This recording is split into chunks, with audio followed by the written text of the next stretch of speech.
So, it's Friday the 13th. What could possibly go wrong? Let's hope nothing. Let's play some video games. Alrighty. Why am I half off the screen? What's going on here? Put me back there. Good start. Cracking start. Amazing start. Discord notifications already gone wrong. Oh boy, oh boy. Oh boy, oh boy. You are absolutely right. What could possibly go wrong, they say. Please hold. Please hold.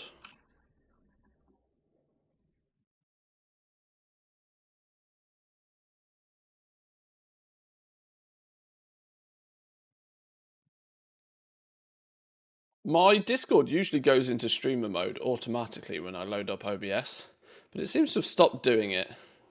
And it's really annoying because I forget to then put it in Discord into streamer mode. Without streamer mode, all the pings and stuff pop up on screen, which is obviously a bit of a security risk when you're live. Somebody messages you something either that should be private and stay private, or or you get trolled. But how are we doing, boys and girls? Good morning, good morning. I don't have much of a plan today. I killed a bunch of rares yesterday. I do need to pew a few more rares today, because I'm actually short on one of the Mechanica mounts. I'm missing one. I've got like 20 or so Mechanicas. I need a few more. So I'm wondering how quickly we can kill some rares and get a few Mechanicas this morning. Additionally, it might be time to have a little bit of a tinker and a little bit of a play with some TSM groups for doing some flipping. Try and get things a little bit more organised. We've hacked together a basic system to try and just get, a few things up and running, get the system rocking and rolling. But we might need to start looking at getting it to be a little bit more sophisticated so that we can buy and sell some important stuff. So we might be doing some tinkering with TSM today. That's half the plan at least. Let's get a few of these dudes logged in first and foremost this morning. Arguably, I should probably check to see if the Matador prospecting is profitable, but I'm not sure I'm going to have much time to do any of that today. Probably not going to have too much time to do any of that today. So let's get maybe... no, not you. I hope you didn't log in. Team number 4. 1, 2, 3. Team number 4. The first 3 have got jobs already. The first 3 are already designated stuff to do. Tallythwack Nitro Swigs on Draenor? All up on Draenor? No.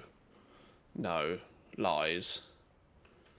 No way everything is up on Draenor. Unless I've zoomed into some absolutely brand new, fresh as a daisy shard.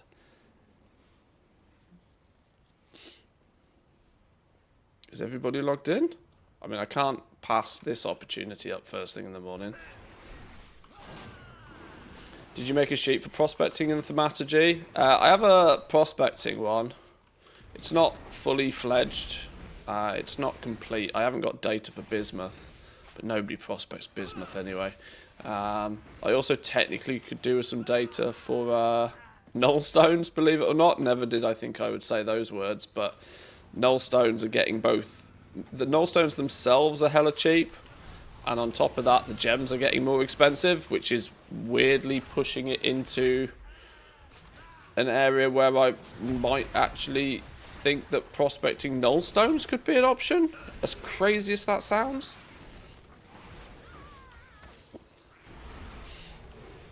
Thaumaturgy, though, I just used some internet available knowledge to plug it all into TSM.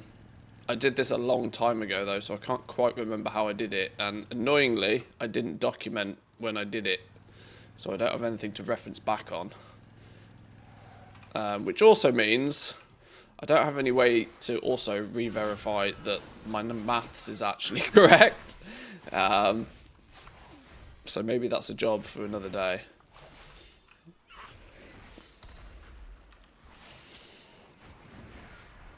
Right, well, we've got 3 out of the 4. 3 out of the 4 we take on this first team. Just missing a nitro kill.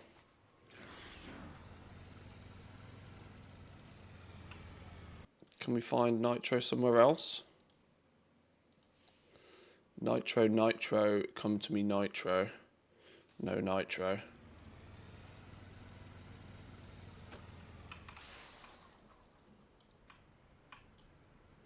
No nitro, no problem.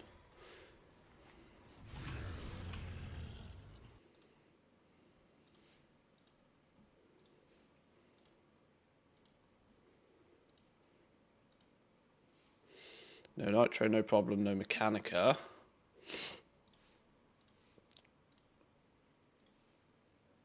Right, we'll bounce to the next team then. See if I can quick fire through some of these, get the hotel rares done. Whoa, whoa, whoa, whoa, whoa, whoa, whoa, whoa, whoa, whoa, whoa, whoa. No, no, no, no, no, what are you doing? Quick fire through some of these. I need 2 more Mechanica. I need 2 more, and I need 2 more double time. This is now the wrong tune completely.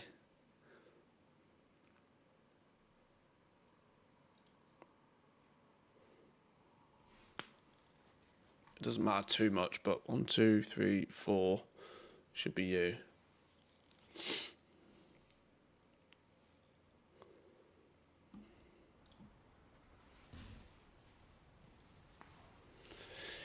Yeah, there's also 1117 dropping next week, so I'm wondering if, with it being Friday already, we should probably maybe consider if there's anything that's worth doing over the weekend in preparation for 1117. Goblin side of me doesn't really feel as if there's a huge amount, but there could be some in. Missed a couple of days of the stream, was in the office, rewatched the stream on YouTube. I was screaming when you were messing around with your bags and bank. Wanted to say so badly that Bagnator can do the things you wanted. Messing around with your bags and bank.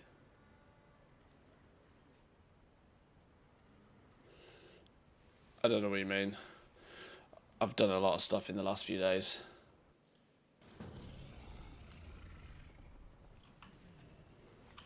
I mean, I already used Bagnator.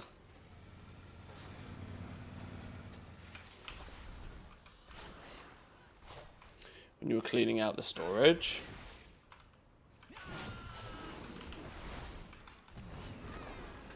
Oh, it's all good.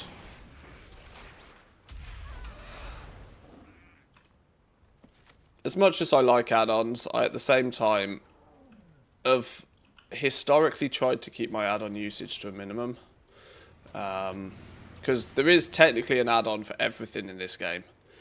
And especially when I'm running multiple accounts, I do try to keep them in a minimum, but when you type in armor as an example in your bags and then click on the 2 arrows, it transfers all the items in and out. Yeah, I think at some point I figured out that I can just click on the header and it moves all of those items as well. But it's fine. It's fine.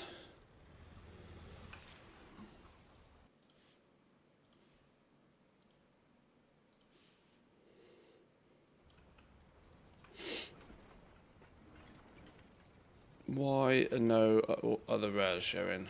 No swigs, no nitro, no thwacks. No swigs, no nitros, no thwacks.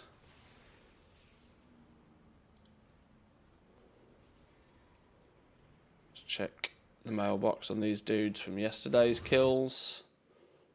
Oh, maybe I might have already done that. Oh, what did we sell there? Omnipotential core for 15k? Sounds like a pet. Sounds like a Zerith Mortis pet to me.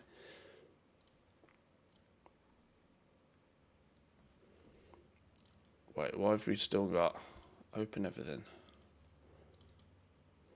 Ah, still got these flipping things.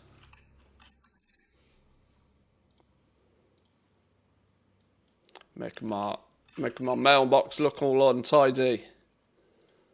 Get deleted, you.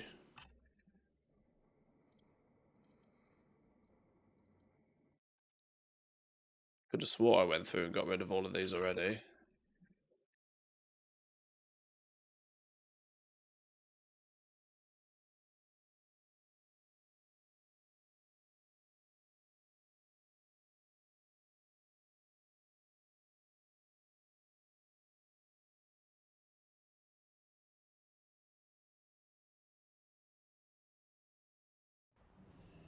Come on, Rares. Been farming Invincible for years now, it's not even funny.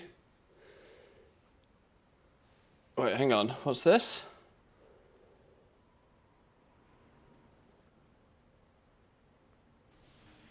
Not seeing any notes about increased legacy loot drop increases. Will it also apply to mounts? Not seeing any notes about increased legacy drop increases. Wait, what? So confused. Not seeing any notes about something, and then will it also apply? What are we talking about here? What legacy loot drop increase?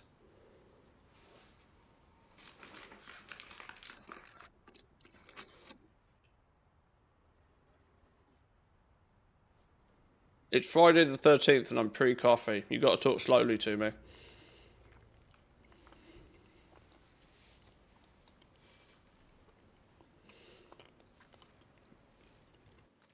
We're talking about the Goblin event.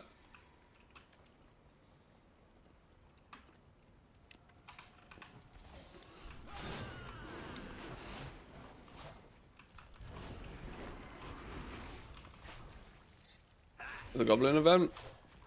I can't remember the fine details of that, but I would imagine it probably won't apply to mounts, no.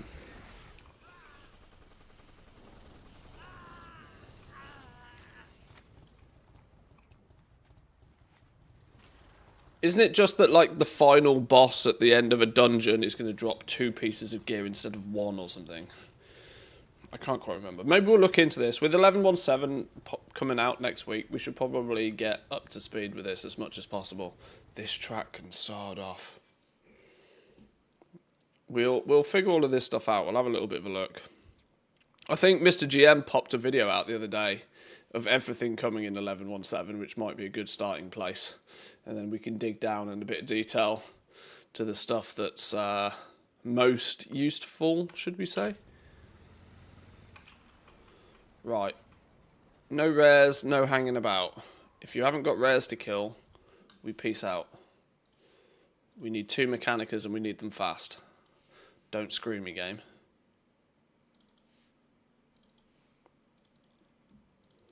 Coffee.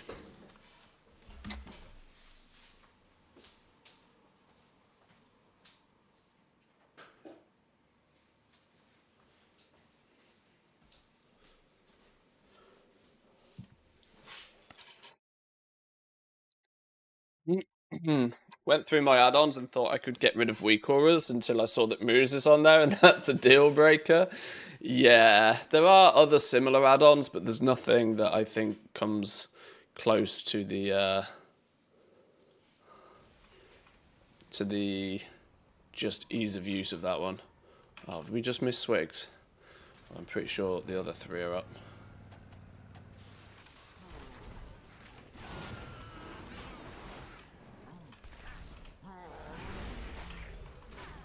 A lot of people turn around and consider weak auras like a bit of a hog when it comes to add-ons, but it's usually because it's basically, you know, for some people who have 500 weak auras, no surprise it takes up as much as, you know, everything else combined. But if you keep the quantity of weak auras to a modest amount, it's actually a very light add-on. And to a degree, it's actually almost more about how that weak aura was created. There is definitely good and bad practices that weak aura creators can be using that will improve or decrease your performance.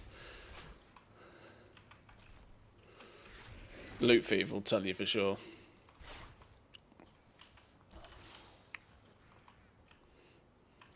Doing, pal? Let's see if we can grab Thwack quickly.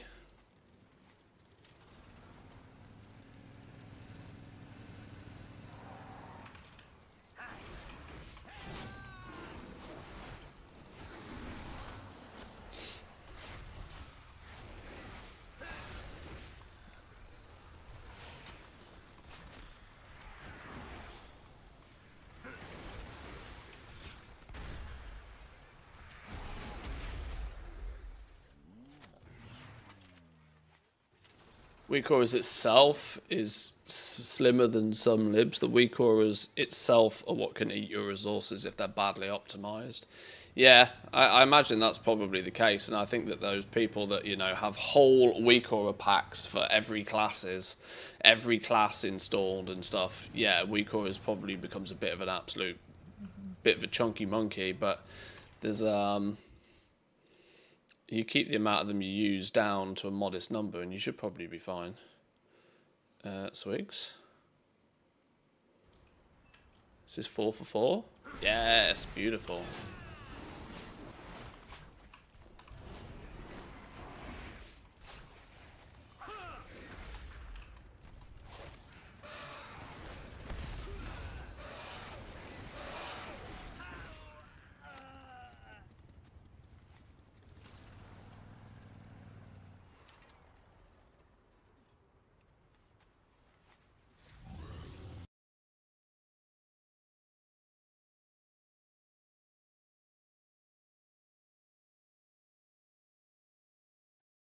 More farming today. Well, I'm 2 Mechanica short of buying another mount, and I'm missing one of the mounts on the auction house, so in my eyes it becomes hypercritical to get these last 2 Mechanica so that I have full stock on the auction house. And then we can consider what keeps us busy for the rest of the day.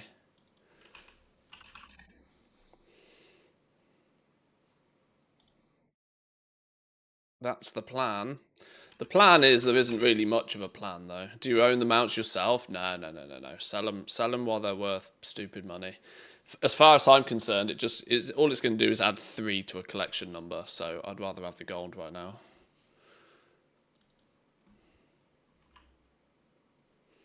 I know my usual rule with this sort of stuff is learn the first and sell the second, but when the mounts are 1,000,000 gold a pop, I think I'll sell them first and buy them in the future, or just not at all.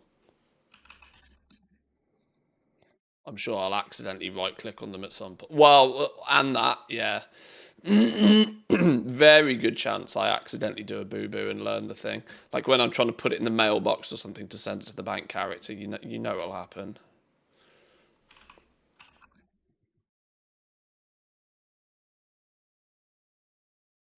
But the solution will be simple.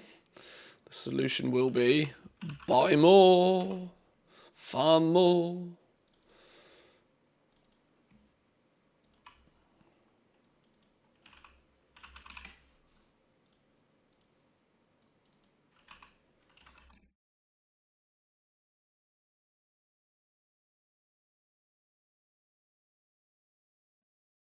Right. No flipping Mechanicas. You're all useless.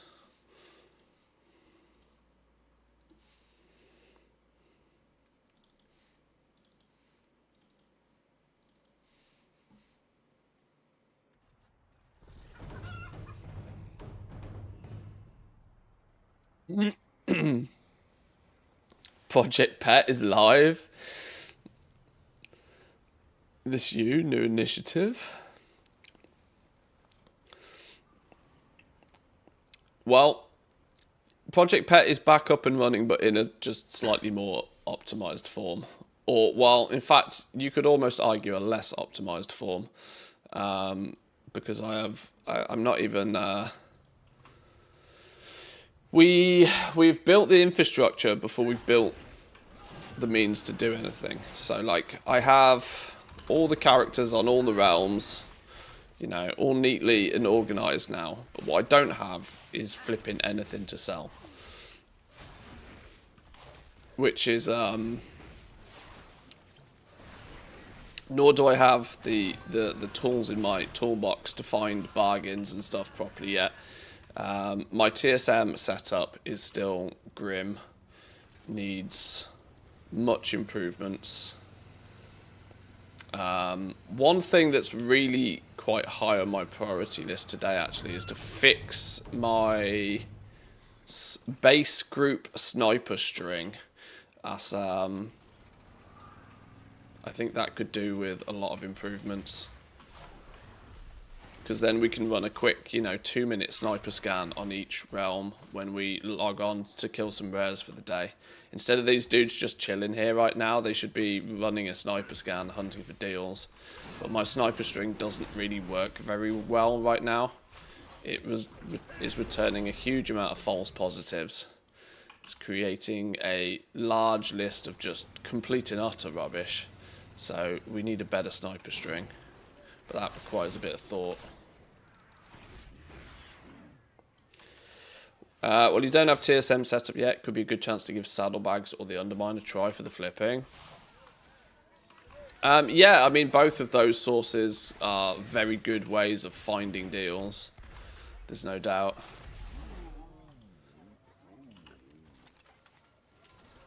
Right, that's 3 of the 4. Only Tally we're missing.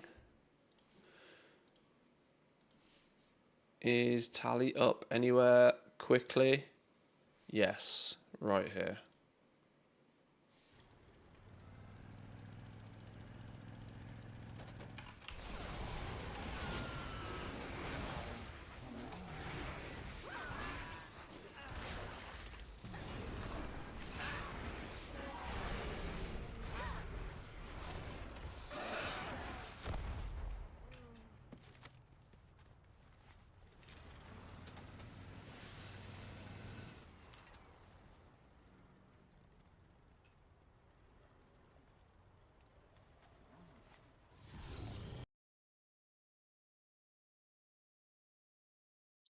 Terrific Tankard of Terror, 18,000 gold.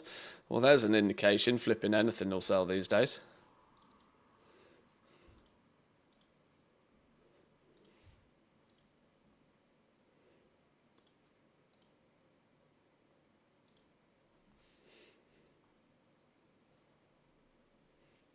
Oh, there's one.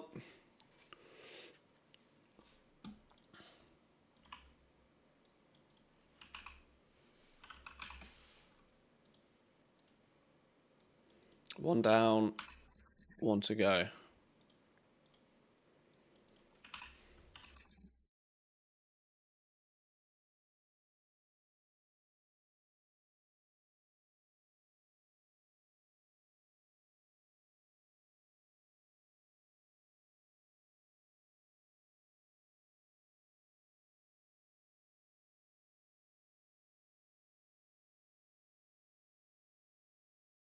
The fact that all of these will just magically disappear in 21 days anyway kind of makes this process an utter waste of time. But the fact that they make my mailbox look icky is enough reason for me to go through the pain of typing out the word delete 500 times.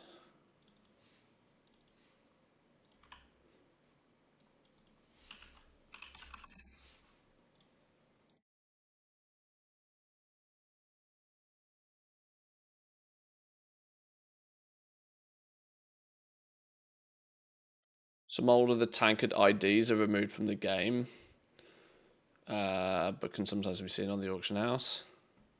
Well, actually, that's a very good point. I don't know exactly which one that was that I sold. The fact that I've cleared out old guild banks, it could very well have been one that was actually valuable in the eyes of the right person.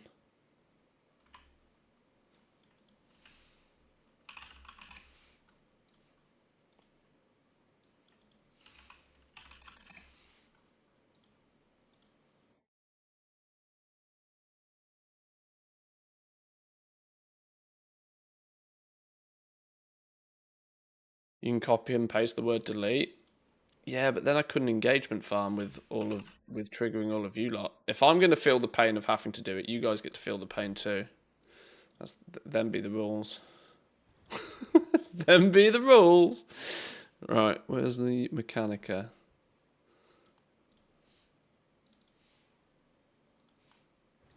Right, 24. One down, one to go. We can find another Mechanica quickly, surely.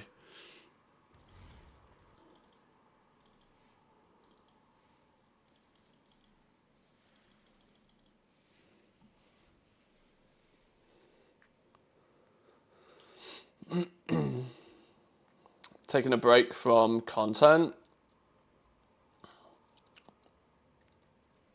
Are you a bit fried, Golden? Leveling all of those 80s must not have helped. Must not have helped. The concept of do everything in moderation, I don't think is in your vocabulary. But yeah, get those batteries recharged. There's the reality is there's not a huge amount going on right now, so unless you're deeply midway through a project, it's not a terrible time to take a break.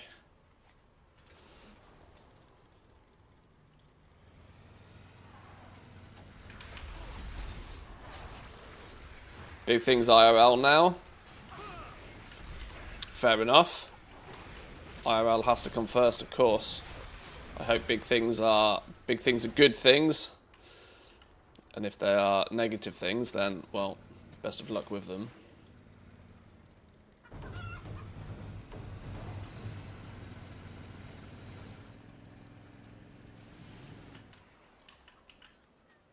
I was a bit scatterbrained all day yesterday. I was stressed and anxious the fact that my dog was going to the dentist. And as ridiculous as that sounds, it's partly for two reasons. One, because the dog has to like be put to sleep so that they can do the teeth cleaning. But the dog also then had 13 teeth removed, which I was not prepared for. So that threw me through a bit of a loop yesterday. And the poor Doge had a hangover all day yesterday. Yeah, 13. I said the same when it came back. But the dentist was, or the vet was of the opinion that, well, these dogs these days, they're not out hunting. They're not out hunting for their prey. So if the teeth are in any way, shape or form, not in the best place, it's actually the better move to take them out so that they don't ever get infected. Because, of course, a dog can't particularly or very easily tell you that they have toothache or they're in pain or something. So as extreme as it sounds, it's in the dog's best interest to just get them gone if they're even remotely, bad.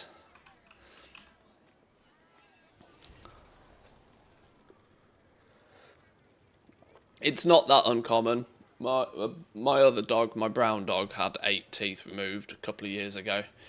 It's like I said, it's the safer route because a dog can't tell you they're in pain or discomfort very well. So, and most most humans become babies when they get toothache. So, imagine how it feels when you've got a mouthful of them like a dog does. But yes, it meant my poor Nipsu dog had one hell of a hangover yesterday, and she's now got soft food diet for a few days and some pain meds, so she's a bit loopy doopy. But I'm a big softie when it comes to my dogs, and so it emotionally gets to me. So I was all useless yesterday, and I must admit I don't think I slept very well last night either. No rares to kill. We need thwack or we need nitro. Oh, is that a thwack?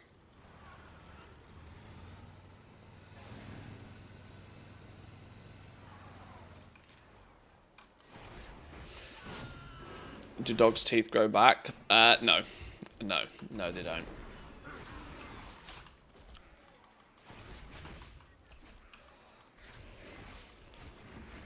She's still got all her big canines, so she still looks normal. But she's had a few of her teeth from the front removed and a couple from the back that were going a bit nasty, apparently.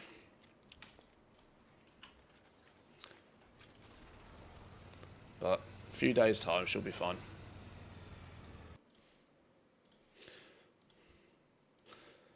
But sorry, dentist talk puts people on edge, so we'll leave that there. Hey, by the way, how are we doing, Boofy?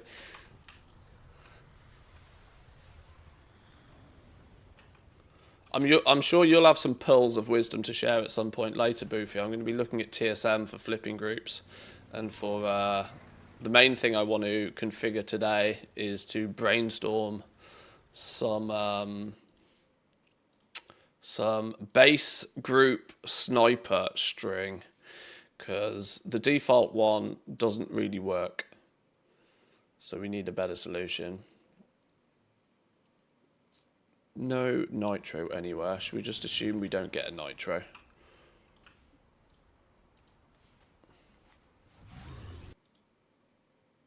Oh, why is there nothing in these guys' mailboxes? Maybe I cleaned their mailboxes out yesterday.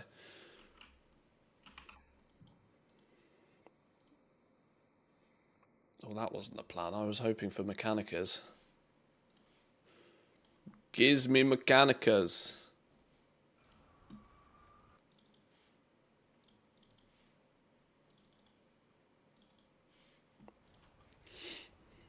Had a cat who had the same thing done. In her case, it was a genetic thing that caused it, but she lived happily for years after. Well, yeah, I mean, it's this is what the vet said. The vet was like, well, at the end of the day, they're not out in the wild hunting for their food. It's better for them to not have the teeth than to have the teeth and them to be, you know, infected or rotten or with holes in or excess plaque or whatever. Because you know, dogs are domesticated these days, they're not out like gnawing on sticks and stuff like 12 hours a day in the wild. So it's just one of the downsides of domesticating an animal, really.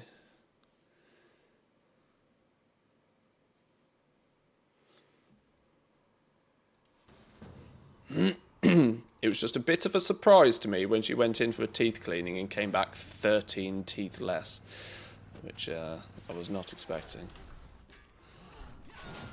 Plus the bill that comes with that.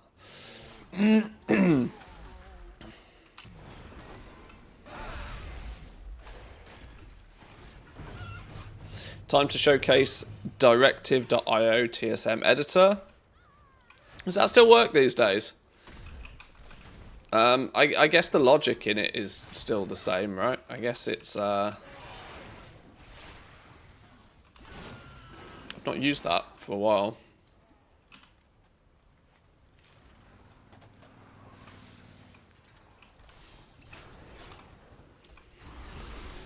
How do dogs earn the money to pay for it? With the unrelinquished love that they provide. Humans don't deserve dogs, I'm telling you. I'm clearly team dog instead of team cat, by the way, if you can't tell. But like, yeah, we don't deserve dogs. They're far too good of a creature.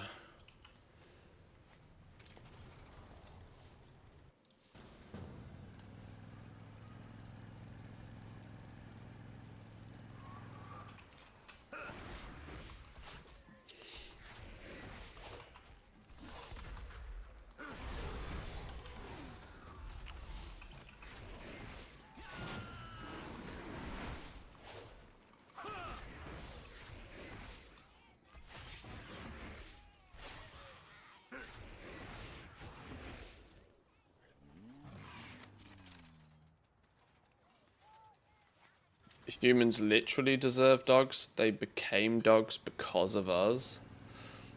Oh, yeah, but like tens of thousands of years ago. Sure, humans chose to domesticate them, but for good reasons, right? Had a cat that needed to have both her ears. Oh my god, removed both ears. She'd been disoriented for some time, but then adapted. Apart from looking a little funny, she behaved like a normal cat. Wow, that's crazy. Cats use their ears for, in a similar way that they use their whiskers, I think. That they kind of feel things with their ears a lot. So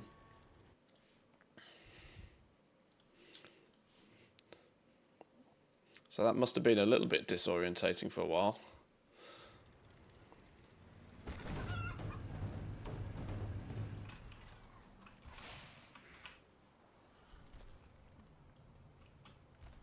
I mean, looking a bit funny doesn't really matter, does it, at the end of the day? Half of us look a little bit funny.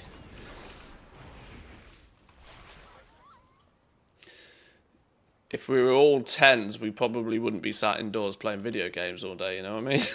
Yeah. Looking a little bit funny is kind of one of the qualifications.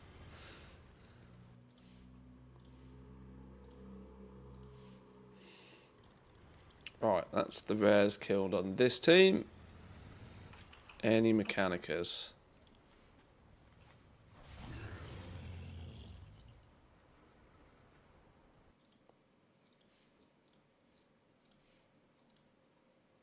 Come on, I just need one more. Don't do this to me, game. Ah, goddamn. Oh, there it is. There it is. There's the one I was looking for.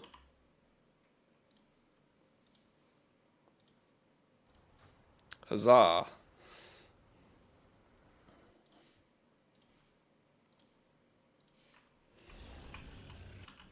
Right, that means I'm finally fully stocked again.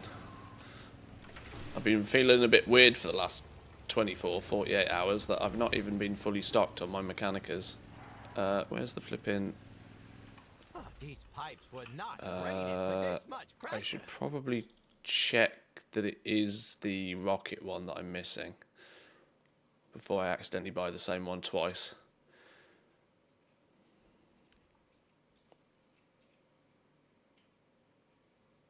My cat's deaf as fuck, just walks around shouting whenever he wants something because he can't hear how loud it is. Can be 1 meter away and shout for all it's worth for food.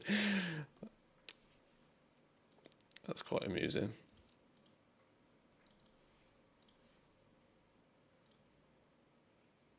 Oh, no, wait, hang on. I want my auctions, don't I?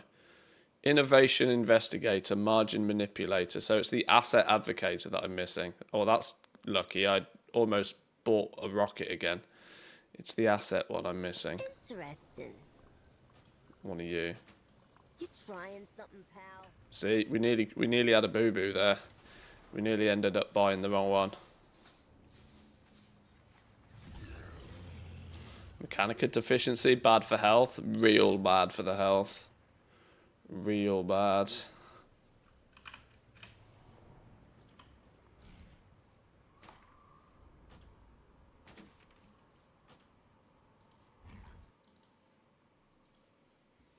Well, I guess if we're there, we can do a cancel scan. No harm, right? Oh, nothing to cancel. Don't mind that. There's the one we're missing. Whoa! Below minimum price? Okay. Have we just been flogged a dead horse? What's going on here? Does that button want to be any bigger?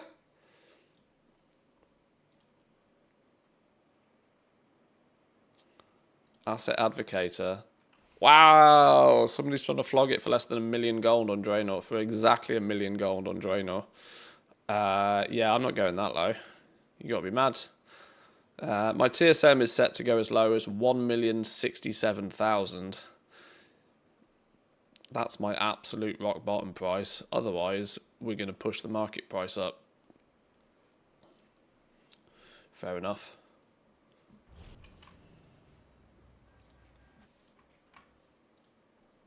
I have many lucky doos. You like?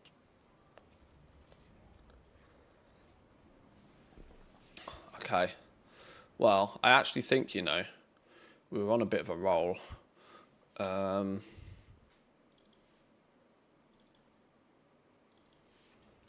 on a bit of a roll.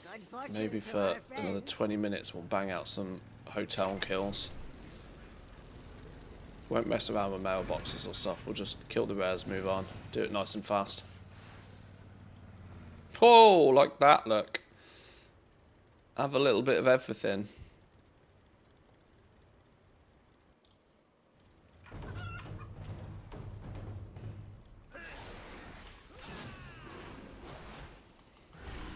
Albino cat that really loved the sun.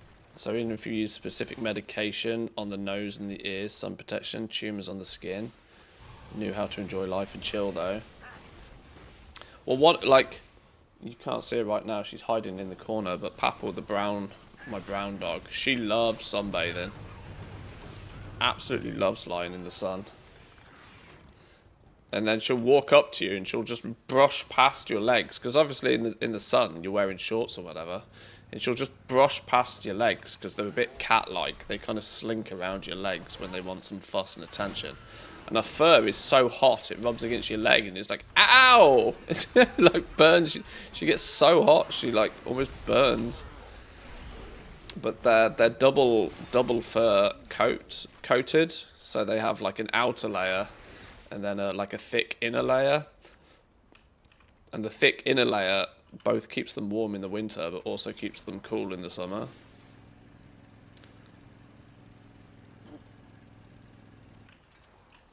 Although she's looking a bit hobo-ish at the moment because she's starting to lose all of her undercoat. She refreshes her undercoat once or twice a year.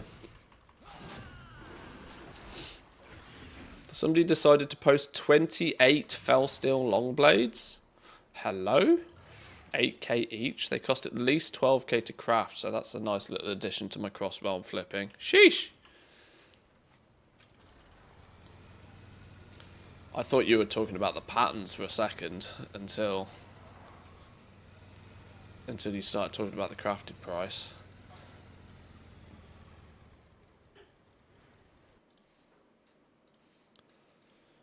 Maybe a few people have been taking some of the advice of recent days that if you want to if you've got a bunch of shit lying around in a bank that you don't know what to do with, just just nice cheeky undercut and it'll go pretty fast.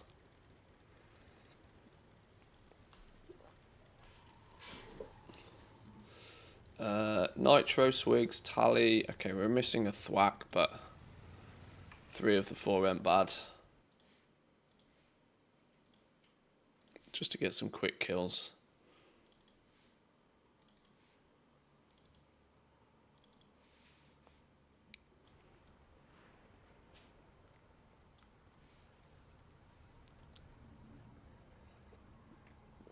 Got my second mount today, only 1 to go. Already got 4 Mechanicas. It's a good day. Keep at it. Keep plugging away.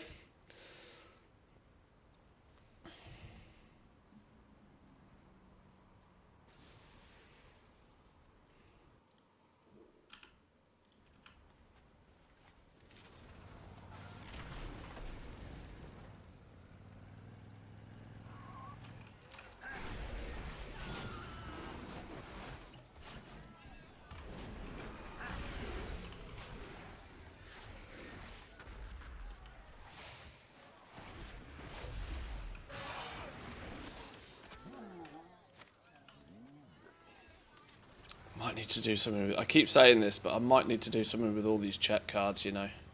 They're real stacking up now. And the fact that I'm still slacking on Bilgewater and Blackwater Cartel. We got Dark Fuse, Steam Wheel and Venture Co. exalted, but we should just hurry up and get these other 2 done. Just, you know, bang it out, just get it done. It's not that we don't have the ability to do it, it's just I need to actually do it.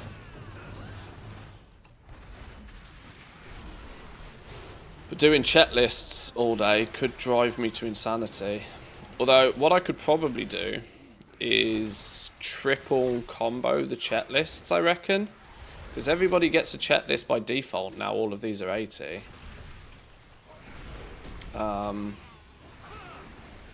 I have so many bonus check cards, I can always keep one up and running. And I could drive around in the car with 2 dudes in the back. Doesn't sound dodgy at all, does it? And potentially bang out 3 checklists in one go.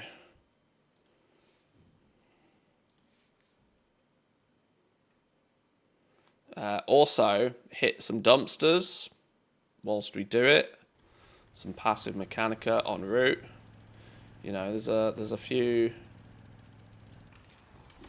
ways that we can do this now. Utilize the fact that we now have nearly 100 level 80s.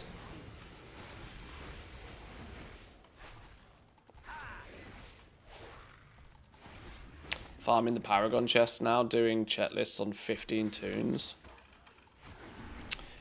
Yeah, every 20 toons you get a box, don't you? So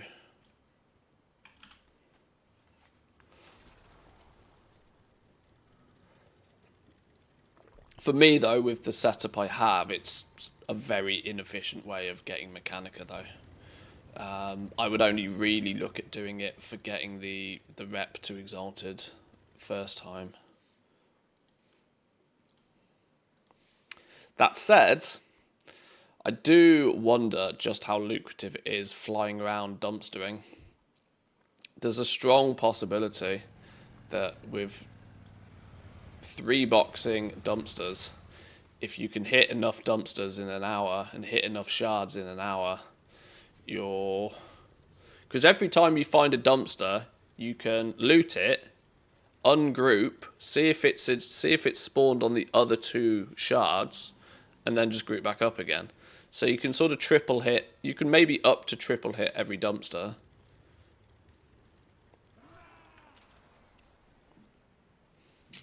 I really hate to miss swigs, but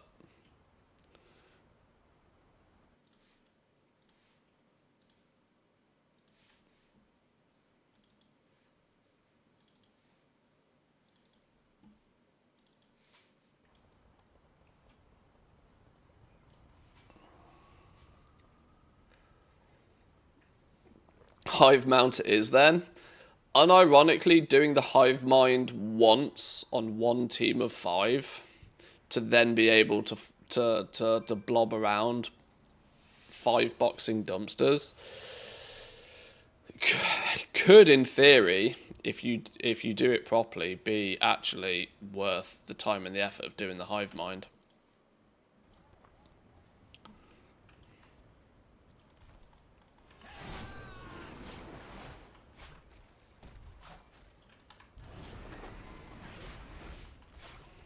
It's certainly an alternative to having hundreds of characters and multiple teams and killing the rares.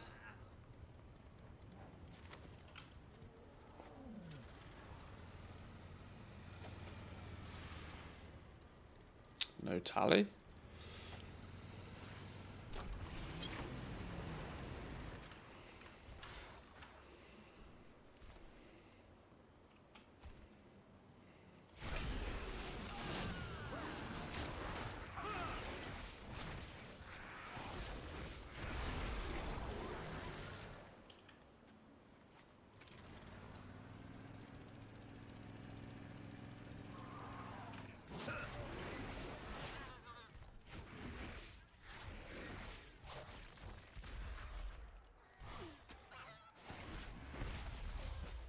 It's going to be 3 of the 4. This is 3 of the 4. I'm content if we can hit 3 of the 4. You always have to sit and lurk and wait for the 4th. Unless you just hit a shard that magically has everybody up. So if we can hit 3 of the 4, I'm usually good with that. That's 30 seconds to 2 minutes. Wham bam, thank you ma'am. It's ungroup, just double check that tally's not spawned somewhere else. But prepare to move on.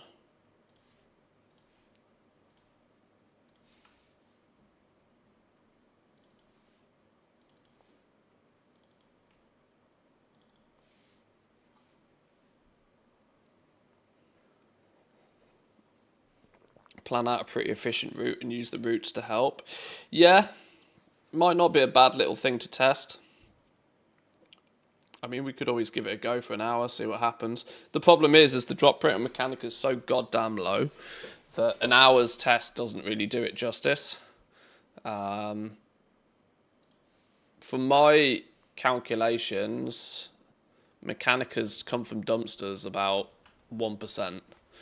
So if you're zipping around on 3 toons, you probably, on mathematical averages, you need to hit 30 dumpsters before you'll get a Mechanica. Well, 33 and a half, 33 and a third dumpsters before you'll get a Mechanica. Only 20 if you were doing it as a team of 5 with a hive mind.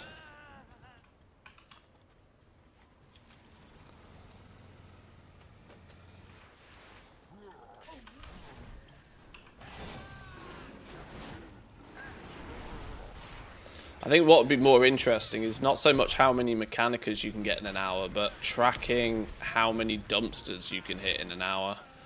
Because once you know how many dumpsters you can hit, you can extrapolate roughly how many Mechanical you'll be able to get. Regardless of whether you get lucky or unlucky with the first initial test. This is the kind of the concept that's always confused me about people who do gold farming videos. Why historically has nobody ever sort of, you know, when we've seen herbing and mining videos and routes and stuff, you know, 500,000 times there's been a different YouTube video on what's the best herb or mining route and stuff like this. Nobody seemed to ever really tell you how many herbs or how many ore or how many things you would get in any given time. The focus was always on how much gold that was worth. And that seems like an odd, other than for the clickbait thumbnail, it seems like an odd way to do it because the value of shit changes. But surely the constant is roughly how much stuff you can get in an hour. And then if you know how much stuff you can get in an hour, then, well, if the price of that thing goes up, then you just remath the math, you know?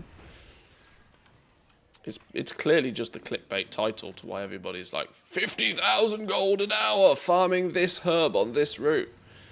When actually the true valuable information is how do you farm more of that herb in any given time.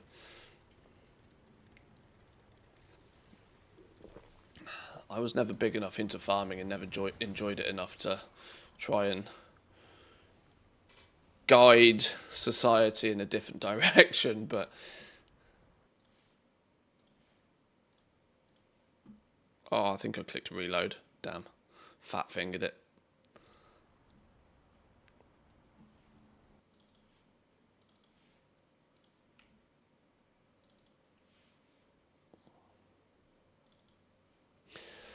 $50k an hour sells better than 500 herbs an hour.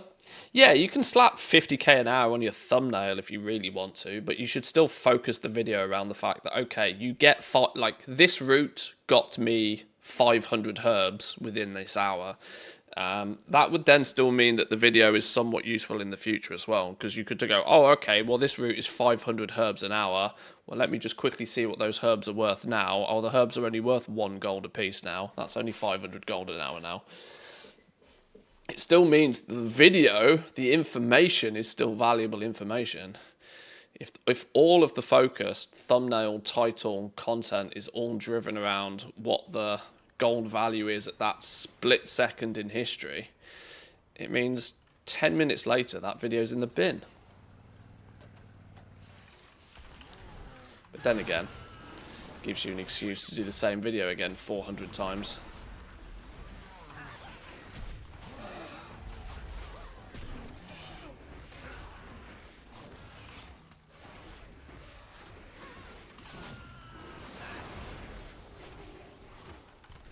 Those glorious 10 minutes, all those 10 minutes, all those mid-rolls. It's only 8 minutes now for mid-rolls. How times do change.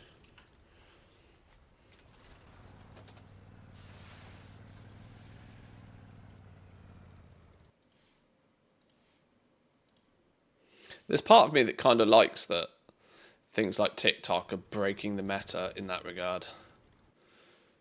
Having every single video on YouTube be a minimum of 8 minutes, regardless to whether there was 8 minutes of content or not, was kind of getting a little bit old.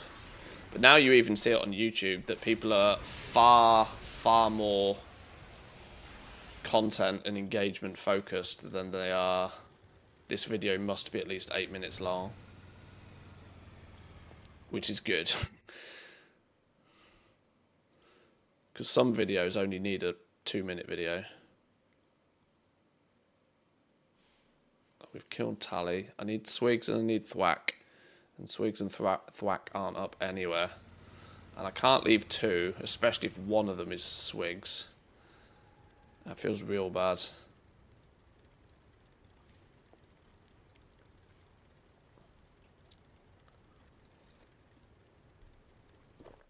Well, if we're waiting on 2 and one of them is Swigs. Oh, Well, there's Thwack. That's a good start.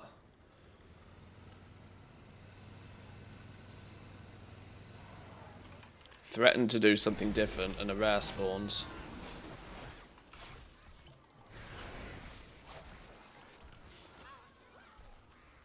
I have a hard time grasping the ad things due to reasons. Good old ad block. It's the whole ethos behind Worth It that I really know.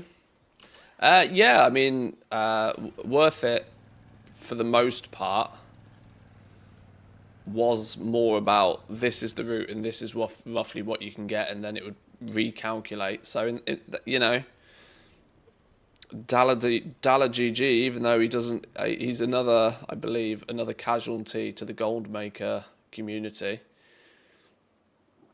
I think he's moved on now from doing goal-making content full stop. Or content full stop even, I'm not even sure at this point. And didn't he get married last year? That changes things in a person's life, I can tell you that for a fact.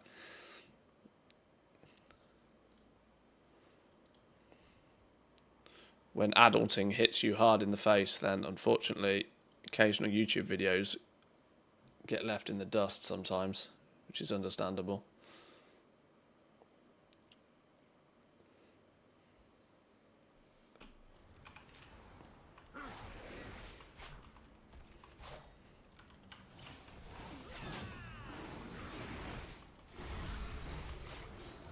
Yeah, I mean, the basis of the Worth It add-on was quite clever.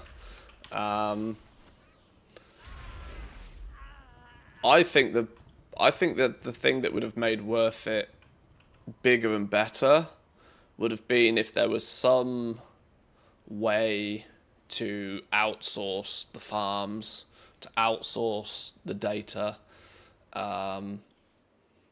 have had Worth It be more of a platform where it says, you know, okay, this is the farm, go and do it, and go and do it as well as you can, and then report back your results. And that would, via the community, absolutely optimize the shit out of every farm until things would get very good. I think the issue with Worth It was probably the fact that I kind of tend to believe that it was Dalla himself who was doing all of the farming and doing all of the like tracking of stuff. That's one of those things that you kind of need the community to go out and and kind of do a bit of that, do a bit of the grunt work, because you know, one person can only do 1 hour's worth of farming in an hour, but 50 people can do 50 hours worth of farming in an hour, you know? Yeah, leaderboards and stuff. Like, this is the farm, this is the route, go do it, and it will track you doing it, and then it will, like, automatically, you know... like I said, in the add-on world, I have no idea how you do something like that, but I'm probably quite sure it would be possible. Gamers love gamification, exactly, yeah. Who doesn't love a leaderboard?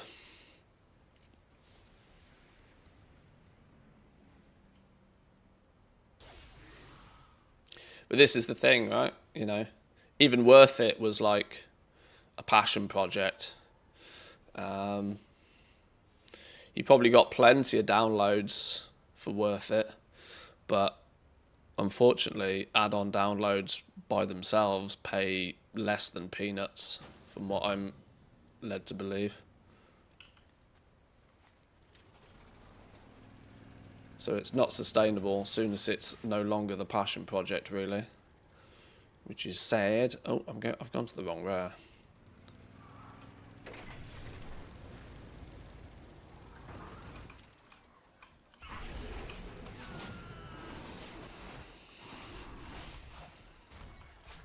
As far as I recall, he asked his community for help with the YouTube vids as he was developing the add-on. Okay.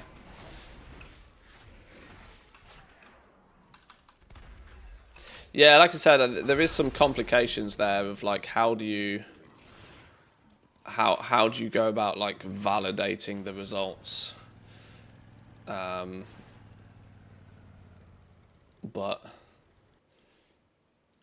the top level logistics could be figured out, I'm sure.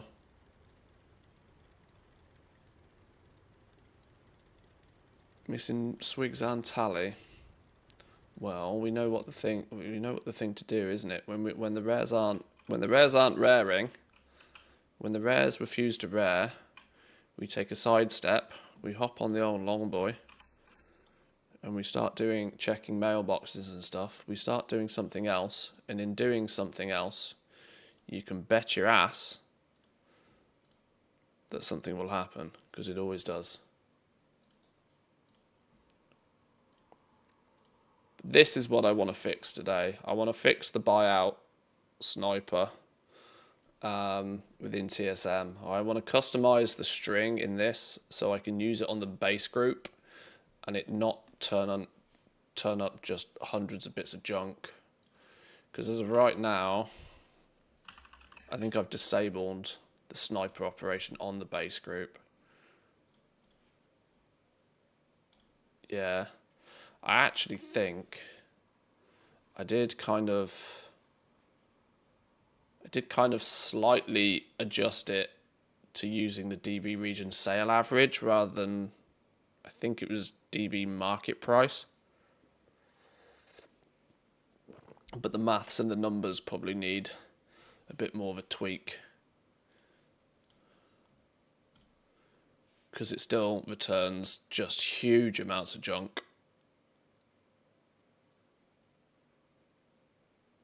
Because the different zones and routes have different gathering of herbs, for example. It'd be interesting to have a spreadsheet that you can give. You can put in the current prices, and based on the average loot, you know which route then becomes better. Yeah, the only way you can really compare and contrast is when you know that, okay, if I spend an hour doing this route, I will get X on average. And then you do a slightly different route, and then you compare the two together. This is why I always thought that the whole, here's a 50,000 gold an hour route. And you're like, well, it's 50,000 gold an hour because you were calculating your 4 null stones that you got at 10,000 gold apiece. Take those 4 lucky null stones out, and it's actually only a 10,000 gold an hour route. This is where knowing what you get from each route, for example, I always thought was the better way to like collect the data and to share the data on it, but 50,000 gold an hour looks better on a thumbnail, you know.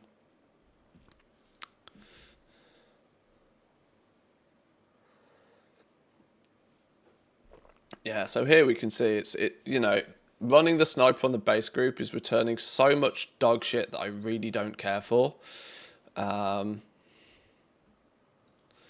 That there needs to be more to this. I would want the DB region sale average as a column for starters. Do I want the bid on the item? No. Can we undo the bid on the item? Get rid of that. And nobody needs to care about bids these days. This isn't eBay. Do I even care who the seller is? Not in great detail.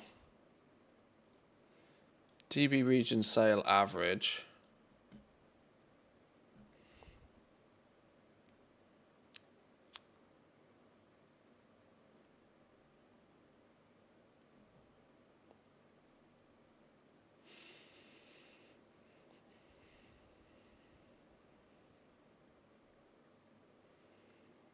DB recent and DB market are localized prices that I couldn't care less about.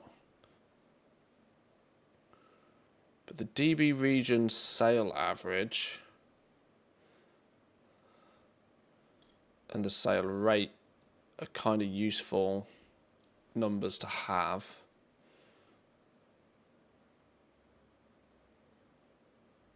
I think with a little bit of tweaking and a little bit of tuning, we can actually make TSM Sniper really powerful, you know.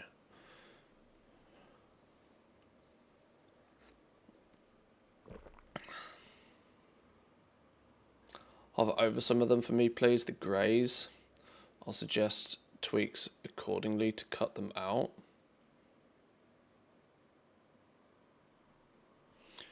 One of the things I'm predominantly thinking of doing is just ignoring greys. I know there are a handful, and I mean I can probably count them on one hand. I know there are a handful of grey items that do have some value because they're like a reagent for a flipping pet or something. But I'm mostly thinking just get rid of greys. Just don't show me grey items. Like white items I can deal with, but greys I just don't think I want to see them. Yeah, adding in item quality to the string to just remove greys completely. I love how you've got some of my auctions showing up. Do I? Where are we right now? Alakir? Did you spot your name on here somewhere? Oh yeah, cheeky K-Check EU Burning Legion there, look. Yeah.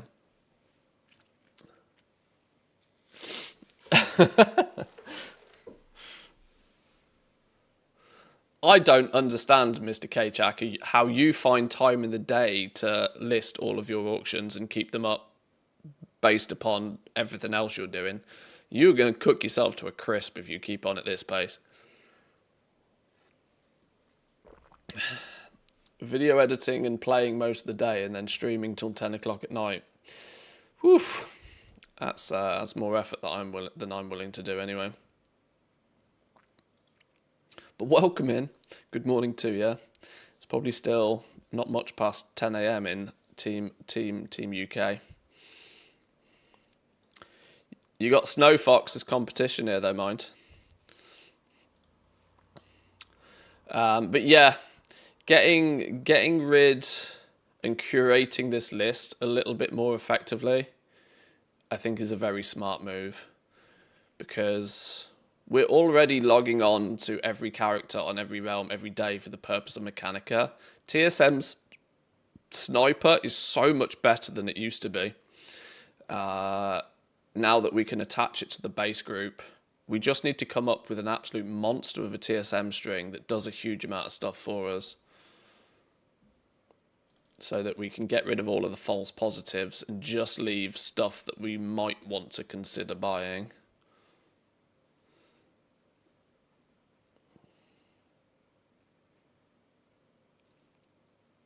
You two have a nice setup though. Watch Manthius whilst working during the day, then watch K-Chak whilst playing in the evening. We have quite, not deliberately so, but maybe more by accident, sort of like covered two areas of the day. Very occasionally, if either I'm streaming late or K-Chak starts his stream early, I can raid into him.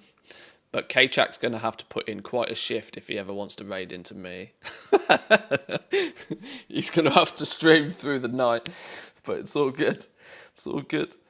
My streaming schedule's like, the slot that I've chosen to stream in is like literally, globally, probably one of the worst times in the day to actually stream. Because most of Europe is doing IRL stuff at this time of day. And Team NA is in bed. It works nice for the Aussies, though. I'm sure this time slot works pretty well for the Aussies, as they're probably sitting down to tucker up on some din-dins, you know.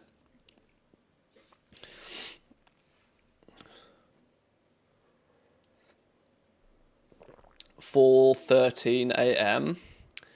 Yeah, I am somewhat surprised just how many of Team NA are here, though, based upon the fact that it's 4 o'clock in the morning. Either you're complete and utter night owls, or you get out of bed very early.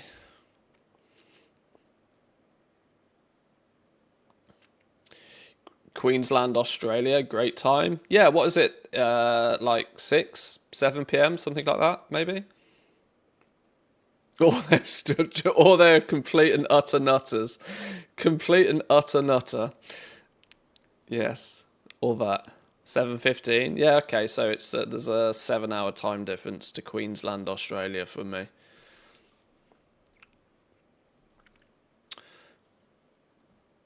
Okay, I've accidentally, maybe possibly distracted myself with doing some TSM sniper stuff now. Let's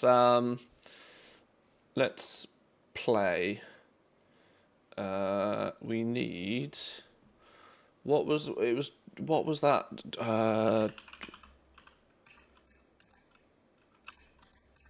Is it directive.io or something? What was that TSM string generator?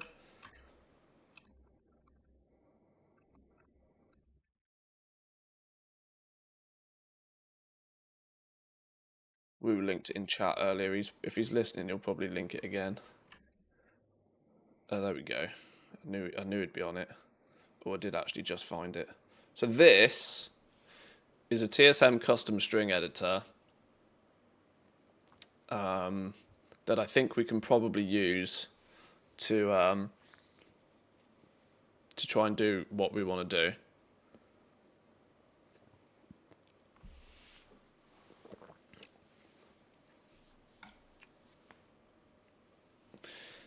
Check first crafting DB market, DB region market, max 0.25 times the average of crafting DB market region. This is the default auctioning operation, which I've said for years is pretty bad. And I've suggested to the guys over at TSM that they change this default operation so many times. I've suggested to them that if this is the first thing they present to brand new users of TSM, it's of no wonder that nobody knows how to use the add-on. So we are going to go boop and get rid of that completely. So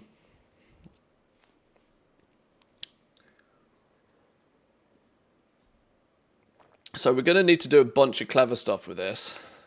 We're going to need to TSM sniper string, what it needs to do. Filter out all grey items. Filter out all greys. These are things we need it to do. And if we figure out what we want it to do first, it will be easier then to make a string that does it. Now, once upon a time, I used to really care about sale rate. I am not so concerned about sale rate anymore. But I still don't want it to show stuff that there needs to be a sale rate. If there's at least a sale rate, that means TSM has tracked one of these things selling within the last 60 days. Items must have sales data.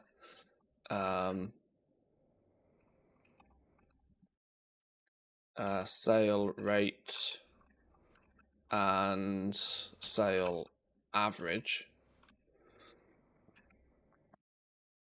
Based on that, min sale rate, we can put the minimum sale rate of, so 0.01 is basically like saying there's a 1% chance it will sell. As of, when does it change though? Is it 0.01 used to be the lowest sales rate that TSM would report, but they've recently added another 0 on the end. I don't know when they did that, but it kind of means that I probably only want to buy stuff that has 0.05 sale rate. Anything less than that, you're talking about listing the thing literally hundreds of times, if not thousands of times before it sells, which I'm not really interested in particularly. But if there is sales rate information and there is sales data, even with a very low sale rate, it means that somebody somewhere is interested in it for some reason. It may just be a price reason to why it isn't selling more frequently. Or it was accidentally bought by somebody else that thought it was a bargain when it is just complete vendor trash. We don't know. But this is what we can try and figure out. Filter out the greys. Items must have sales data. I've just realised, can you guys really see this very well? I might need to crank up the font size.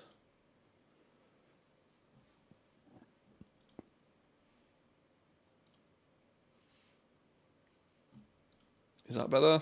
Yeah, we'll crank up the font size a bit.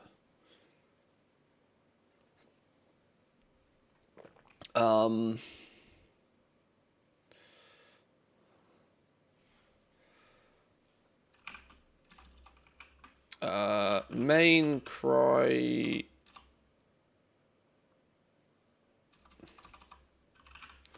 Minimum discount. Minimum discount against the DB region sale average. Minimum discount needs to be applied against the DB region sale average, but based on value. So, e.g., an item worth 5,000 gold, 50% discount. Item worth 100k, 20% discount. You know, we want to be able to say that if something is worth significantly more, we want it to be a bit cheaper, but it's unreasonable to expect the same percentage discount on something that's worth significantly more.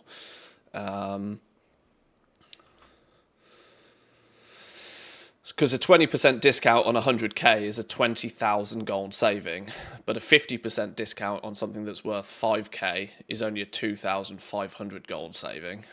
We want to make sure that we're saving a minimum amount. Minimum of like... minimum profit of about 5k for us to consider buying something to flip it via the sniper. This will also naturally filter out an awful lot of the just real cheap shit. All of the random greens that transmog farmers collect, for example, that throw them all on the auction house, that end up having market values and sale rates and stuff. But this is the cut that all of that sort of cheap shit is what we're trying to filter out mostly, but with this string.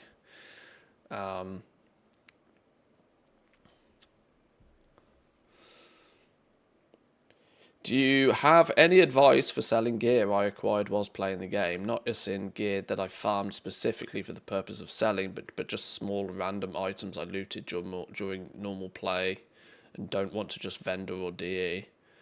Open TSM, press post. That sort of rubbish for the most part. TSM's default auction string will just literally post it.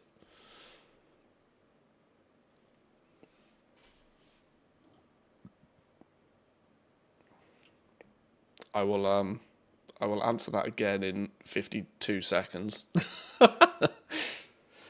Can you use the average daily sold instead of the sell rate? That kind of falls into the same category for me of that there just must be sales data.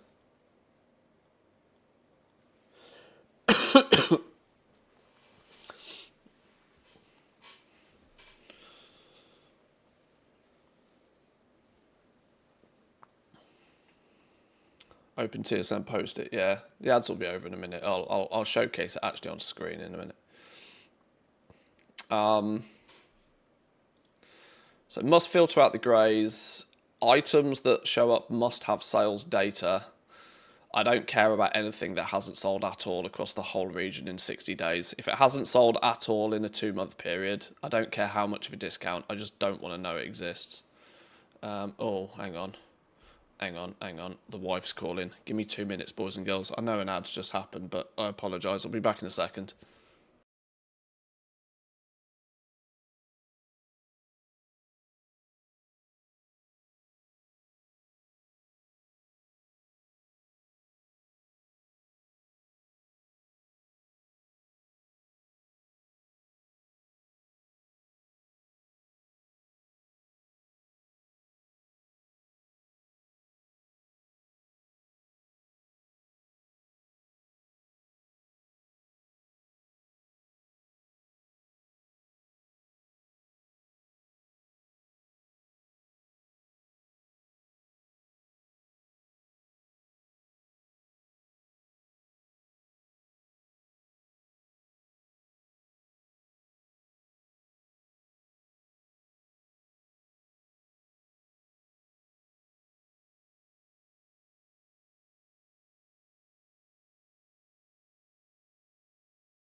Okay, sorry.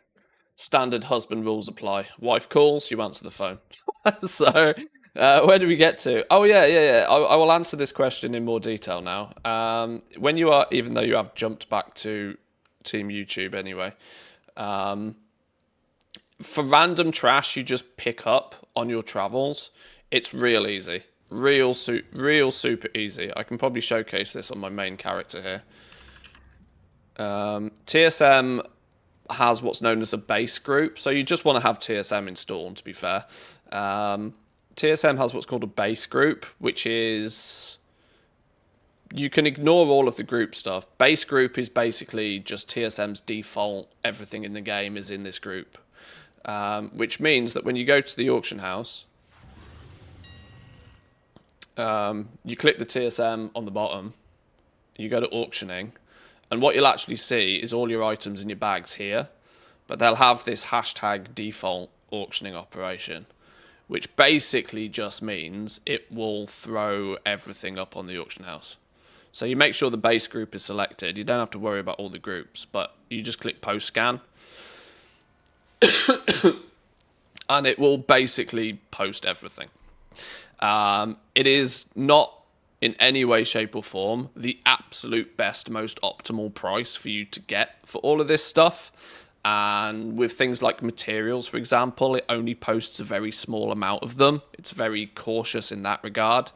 Like materials, it might only post like 4 or 5 of a single material, which you might very quickly find frustrating, but it will take everything out your bags and just put everything on the auction house. And then you can either post them or skip them.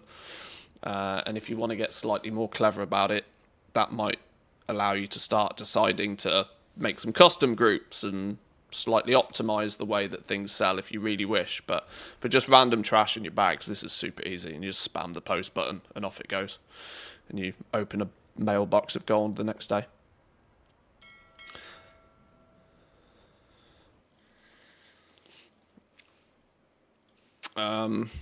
Right, so our sniper string, let me just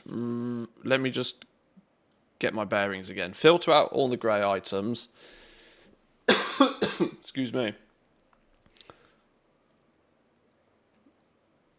Stuff must have some sales data. We don't care about things that haven't sold within at least a 60-day period, considering we're talking about not just one server these days, we're talking about the entire region. If an item hasn't sold for 60 days across the entire region, we just don't care it exists. Which means we probably want to use something like a minimum sale rate of 0.005. This will indicate that we might have to post, on average, an item is posted a few hundred times before it sells, but it still does mean that it has sold. But because it's a sniper string and the concept here is to not buy anything, it's to buy things that are cheap, we want a minimum discount, but that discount needs to be based upon the value of the item. So the cheaper the item, the bigger the discount we're going to want, basically. The more expensive the item, the less of a discount we need. We want to focus on basically getting at least a 5,000 gold profit on any item we buy to then flip. That gives us a nice buffer for market prices over time to change, but also makes it worthwhile as doing, right? If we're going to buy something and try and list it multiple times, or even buy something and take it to another realm to list it certain times, this is all time, this is all effort. We want to make sure that we only buy stuff that's worthwhile buying. Is there anything else that could be useful to have in a TSM sniper string? Are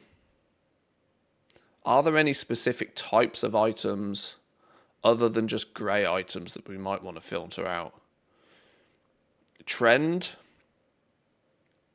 That's an interesting concept. Yes, we've talked about this a lot in history, haven't we? The trend, so this is going to, what we refer to with the trend of the item is more of what is it doing price-wise. Stuff that's trending massively down in price very rapidly is probably because it was brand new or introduced to the game and it started at a very high price, but is, you know, something like the flipping Vision pets right now, for example. We probably want to ignore that sort of shit, right? We probably don't want to be seeing that because the data's skewed, the data's scuffed, basically.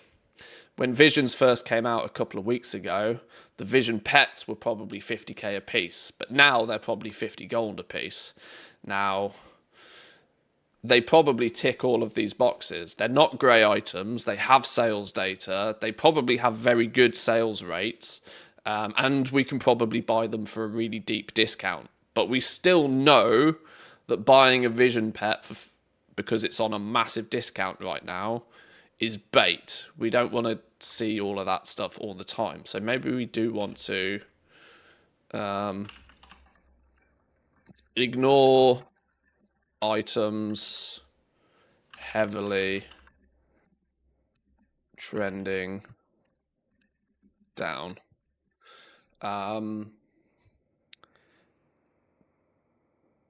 We're going to probably have to make a custom price source to be able to track the trend properly. To be able to then reference it within the string. But we can have something like DB historical. Doing a comparison of DB historical versus DB recent, or even DB region market average.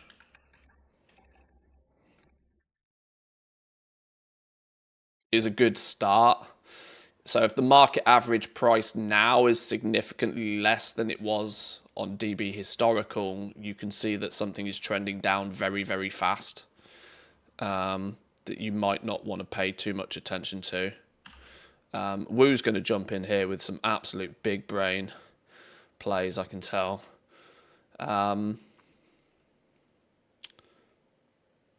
DB region market average to DB historical. So the 14-day average versus the 60-day average.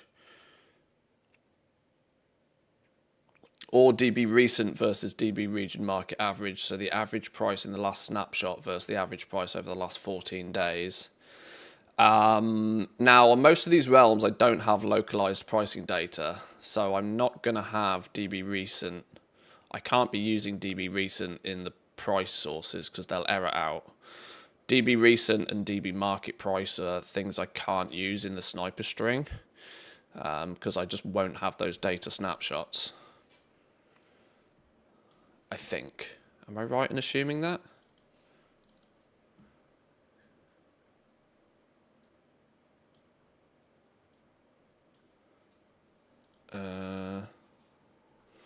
Or will it pull those when searching?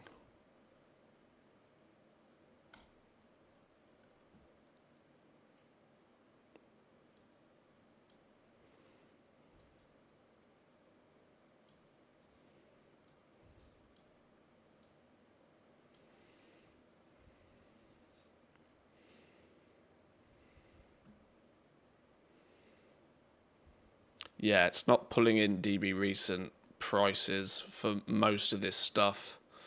The fact it's pulling it in for these dumb grey items is oddly annoying. Oh, but that's because these are being listed on the... Wait, what? I don't know why it is pulling in some and not others. So maybe I can reference DB recent, even though I don't have localized pricing data.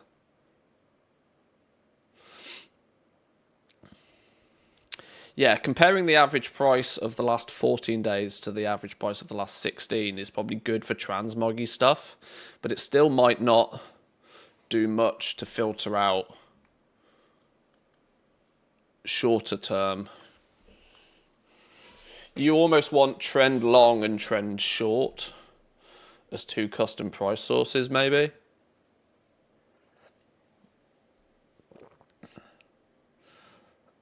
DB recent by DB market average by 100. It'd be ideal if you could do it without the by 100 bit, but unfortunately TSM can't output it as a percent. So instead, items with a trend of under 100 gold are trended down. I avoid stuff with trend less than 95. Yeah, if something's swinging wildly in price, it's not something you want to pay too much attention to. Custom price sources can output integer values now. They don't have to be gold values.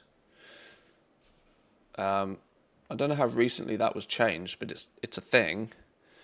What are the other options? Custom price sources, add new price source, display format. You can do percent now. They say that, but I tried it and it didn't work. Oh, oh, okay, fine. All right.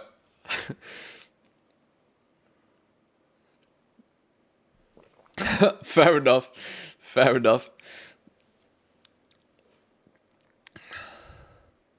Is it maybe then if you're trying to reference it then in like, you know, if trend is less than, didn't work for me either. Okay, so, okay. We'll stick to what we know absolutely works, even though they have added options. Okay, sure, fine.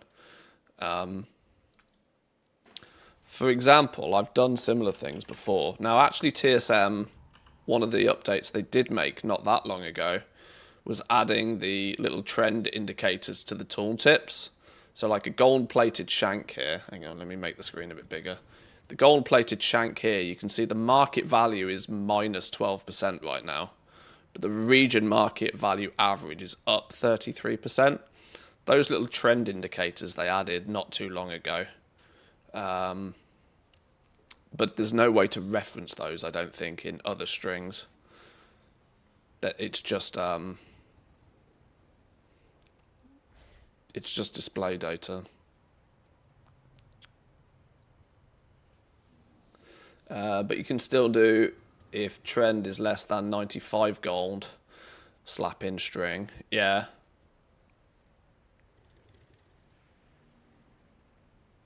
The arrows are essentially doing the same, but I don't know. There isn't a way to reference them. It's just front-end info. I don't know what the right phrase is for it, but...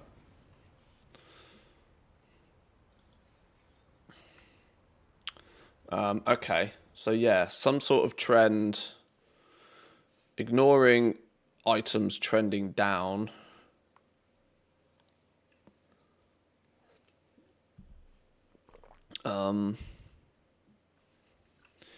This is actually one that I have used before. DB recent divided by the DB region market average times 100 gold is actually a string I've used before on my main account. I think might still have it. Oh God. Please ignore half of this. This is all some fancy thaumaturgy work. Oh. Maybe those custom price sources got lost when we had the great TSM purge of the War Within launch. Custom price sources are not profile specific, are they? Or are they? No.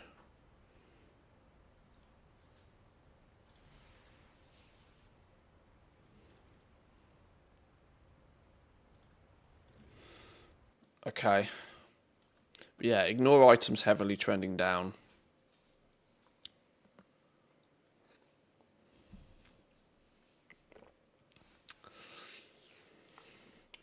You can theoretically calculate the total expected deposit cost and incorporate that, but it gets overly complex. Yeah, one of the reasons of sort of focusing on a minimum profit value is basically so I can completely ignore that. Yes, I know people have done clever things. So like,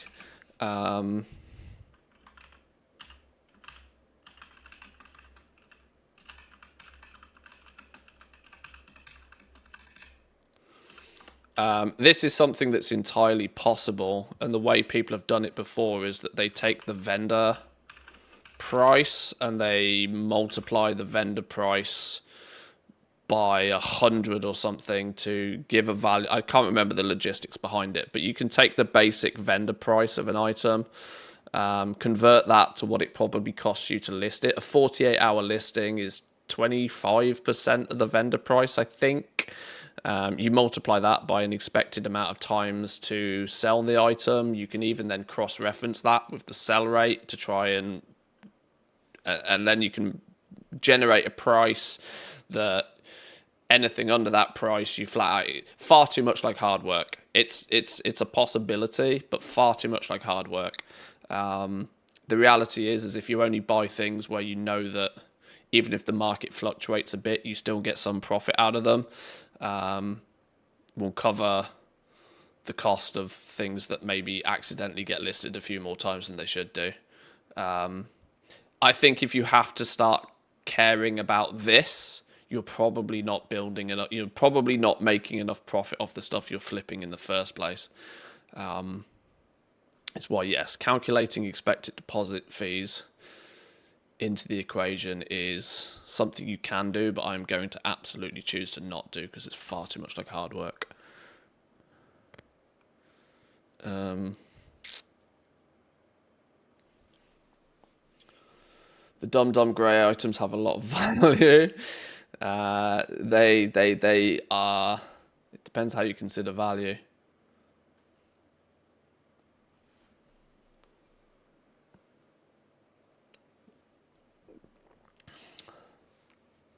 Same with the seasonal event mounts. Yeah, stuff that comes around like once a year often has a price that starts high and then dips very dramatically, very quickly, which can often be like sniper bait. You know, something could be all of a sudden being listed for 10% of what it historically was, but there's usually a reason why that's happening. And the reason is usually that somebody's now able to farm them for 1 week of the year and it's tanked the market. Now, unless you are willing to hoover them up and are also willing to sit on them for 9 months, they're often things that are best off just ignoring. But for the purpose of a sniper string, I think this is relatively safe. This should basically remove as many false positives from the list as possible. Meaning that what we then get presented with when we do that sniper scan should be only the stuff that we might want to consider actually flipping. I think. So, let's figure out how we do all of these things first within TSM, and then we can build the string in total. So, filter out all grey items. To do that, we have to use the item. Where's it gone?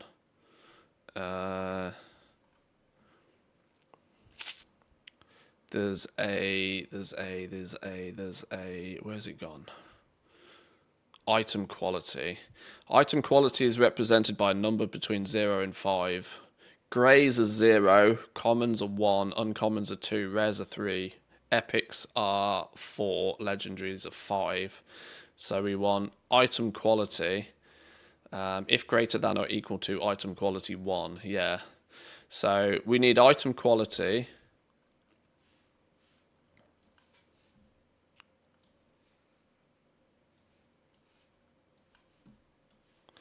So we need a little bit of this. Need a little bit of item quality, and 0 is poor. So the actual, like Wu is put, we're going to want at some point in the equation only items above item quality 1. So if greater than or equal to item quality, comma 1, comma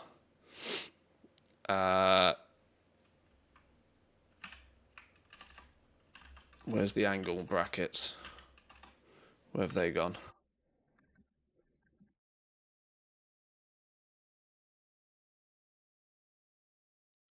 So we want that in there somewhere. That in there somewhere. Wait, what? What's going on here? Why are you yoinking? Have I pressed insert somehow? Yeah. So that needs to go in there somewhere. That will filter out all of the grey items, basically. This has got to be in there. We put the rest of the string in here, whatever the rest of the string is. Is that going to be the top level filter? Probably. So then we need to move on to define what this is. So items must have sales data, both sale rate and sale average, of a minimum of 5.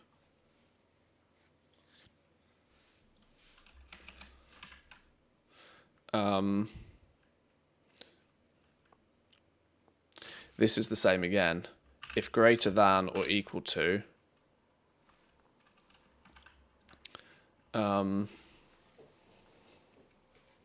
if greater than or equal to DB region sale, or is it just called sale rate? What is it called in TSM? Greater than, if sale rate is greater than or equal to, and let's say 0.005, we can tweak with these numbers. Then string.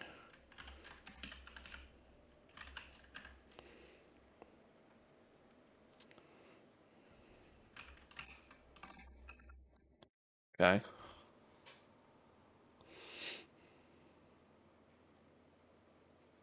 Oh, it is DB region sale rate, yeah. Okay. DB region sale rate. Sale rate is your personal one. Yes. Do you recommend leveling professions on different servers or just sending the crafted items to other servers via the Warband bank? Yeah, just use your Warbank. There's no reason to have, unless you want to, of course.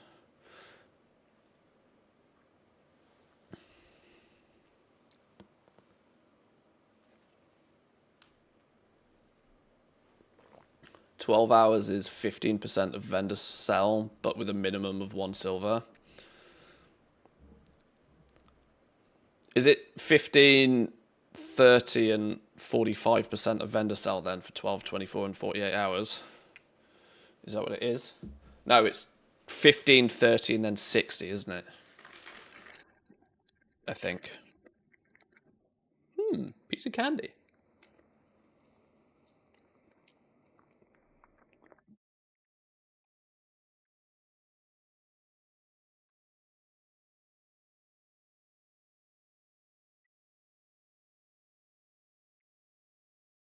So this will, in essence, instantly exclude, if greater than or equal to, if the DB region, this is how you read these in English, right? If the DB region sale rate is greater than or equal to 0.05, this we can customize. It will do whatever we put here. The rules for this, if greater than or equal to, means you actually have you have A, B, C, D. If greater than or equal to A, if A is greater than or equal to B, do C. If not, do D. If you don't include D, it just only does it when it is true. The true statement is, if you don't put a false criteria in, it only does it when it's true. I might have just confused people more, but so this needs to be in here, this needs to be in here, and then the minimum discount based upon the DB region sale average, but based on the item's worth. This is where we're going to have many a nested if statements, I think.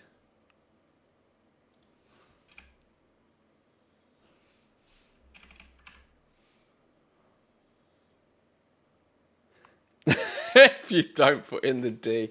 Oh, shit.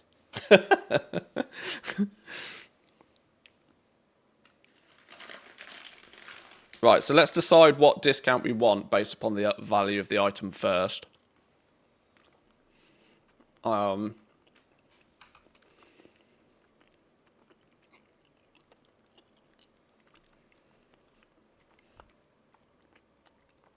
kind of the mindset that anything under 5,000 gold, I just don't care about, full stop. And this is because of what we said here. Like, if we're looking to make a minimum profit 5k, the DB region sale average needs to be at least 5k.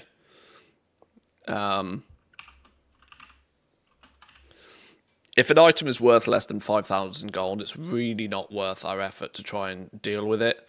The consistent reposting and tinkering and all of that sort of stuff is not worth it for less than 5k on an item. Especially since we also know that we're kind of restricted to about 80 to 100 items per server anyway.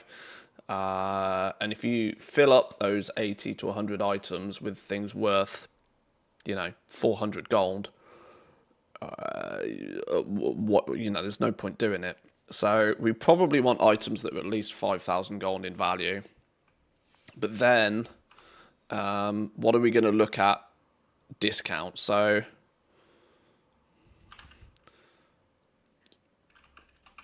items 5k plus we are probably going to look at 5k plus. We're going to want at least a 50% discount on those items. We don't really want to pay over 2,500 gold for anything particularly.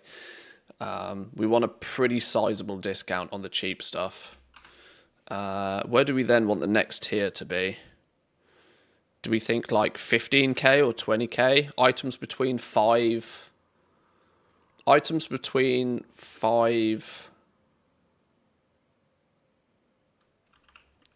and 10k.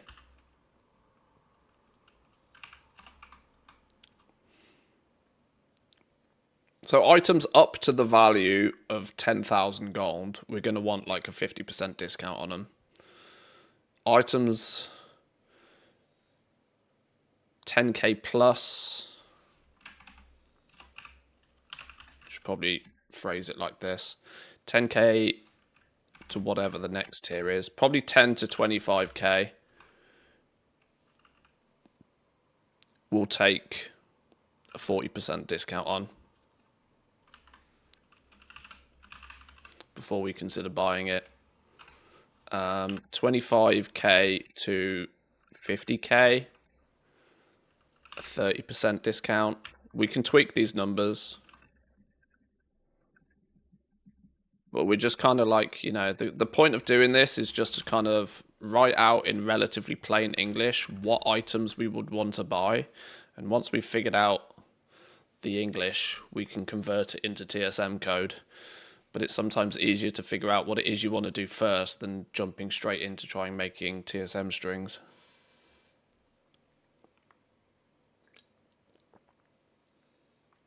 So much item discrimination makes me sad. I thought society we'd developed past this. No. This is the greedy goblin life, my friend. Greedy goblin life.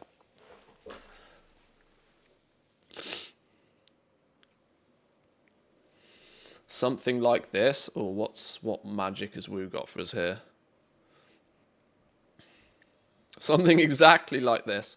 So, for those who don't read TSM, this is basically saying that items, if the DB region sale average is greater than 250,000 gold,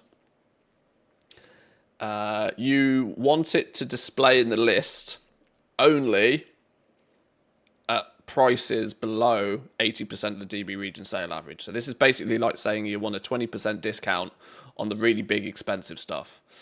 When it's only 100,000, you know, when it's worth between 100 and 125k, you're going to want a 30% discount before you want it to pop up in the list. And as you can see, when you get down to the bottom, when it's only, you know, items that only have a sale average of about 5,000 gold, you're going to want them to be really goddamn cheap. Really goddamn cheap before you consider picking them up to flip. Because if it's, you know, if it's worth between 5 and 10,000 gold, your 70% discount on it is your 5k profit in flipping it, you know. Yeah, not only something like this, but something nearly exactly like this. This is actually not far off what my custom string is right now. If we were to put them out of the way for a minute, if I was to steal what my price string is already, I think it looks nearly exactly like that. If I copy that, what is my string currently?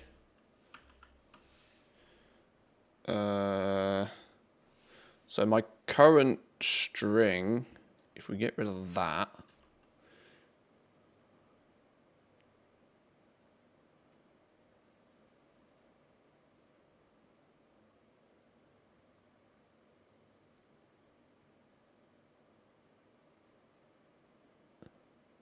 yeah, it's basically something like that, just not as eloquently put.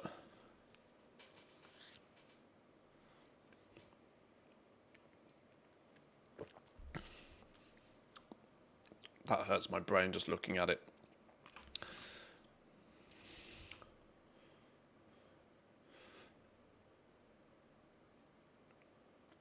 your structure is actually cleaner since you have the DB region sale average multiplier at the end.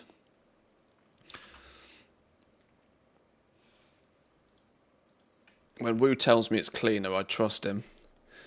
I can't remember how or why I did this. Oh, yeah, it's just it also does less maths behind the scene. Yeah, you multiply by the DB region sale average at the end. You're taking the percentage and then you multiply by it at the end, yeah. Repetitive but easier to read.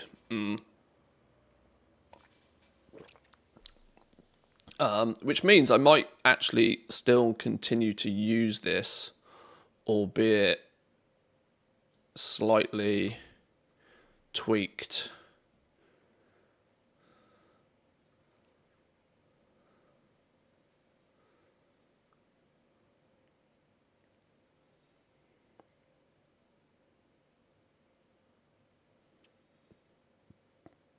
It does make it a pain in the ass to read though, doesn't it?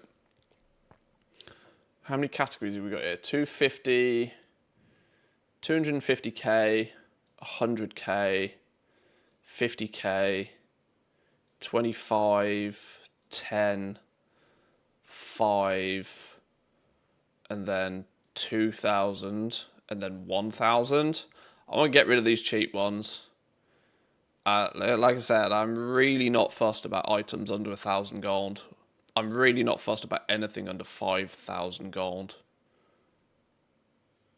So we can get rid of this.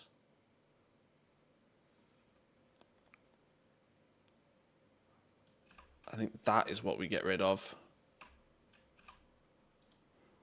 And then we multiply that number by the DB region sale average. God, I hope there's enough brackets there.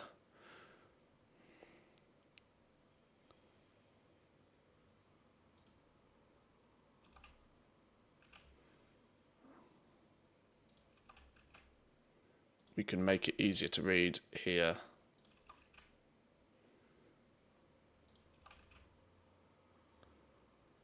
One, two, three, four, five, 6 opening brackets. 1, 2, 3, 4, 5, 6 closing brackets.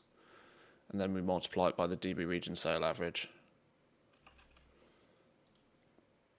So does this correlate to what we got going on up here? That's only a 5% discount. That's only a 5% discount. If greater than... Oh, so yeah, if the region sale average is bigger than 250k, we're only looking for 5% discount. Well, that doesn't make any sense, does it? Because the auction house will take a 5% cut in the first place. So that's already bad mojo. That's already bad mojo. We're going to want at least 80 there.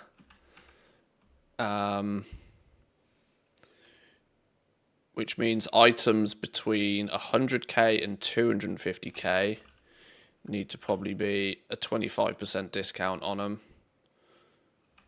Always remember that when you then go on to sell that item in the future, the auction house takes 5% of its value. Will this custom TSM stream be available to all, or will it be a Patreon member? Oh, I haven't thought that. I haven't got that far yet. Yeah, at this point, just straight up copy paste it from the stream. I haven't figured that. I haven't got that far yet.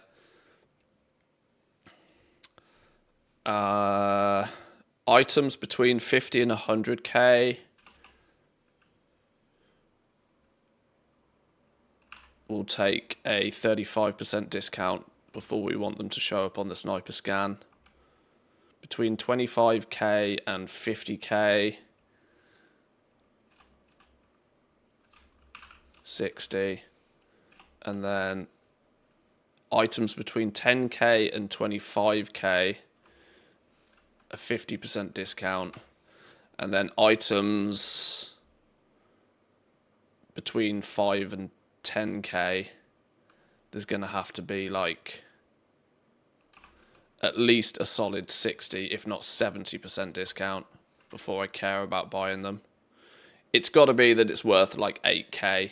It's got to sell for 8,000 gold. And somebody's listed it for like 2,000 gold for me to even care about it, I think.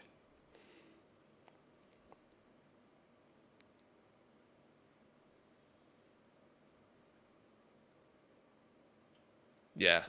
So that's the string for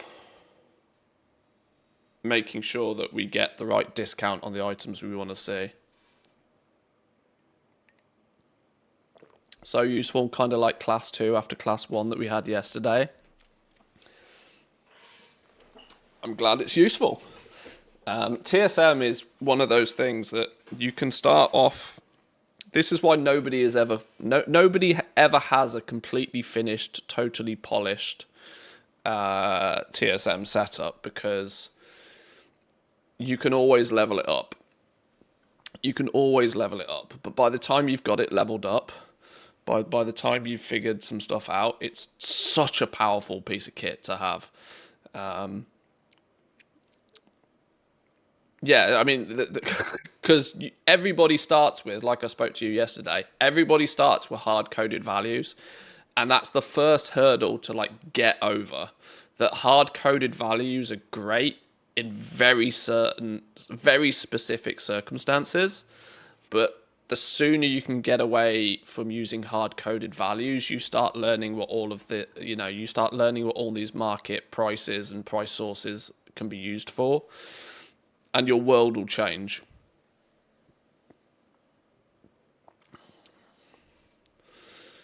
Right, so we figured out so far, let's do a 30-second refresher. We figured out how we're going to filter out all the grey items.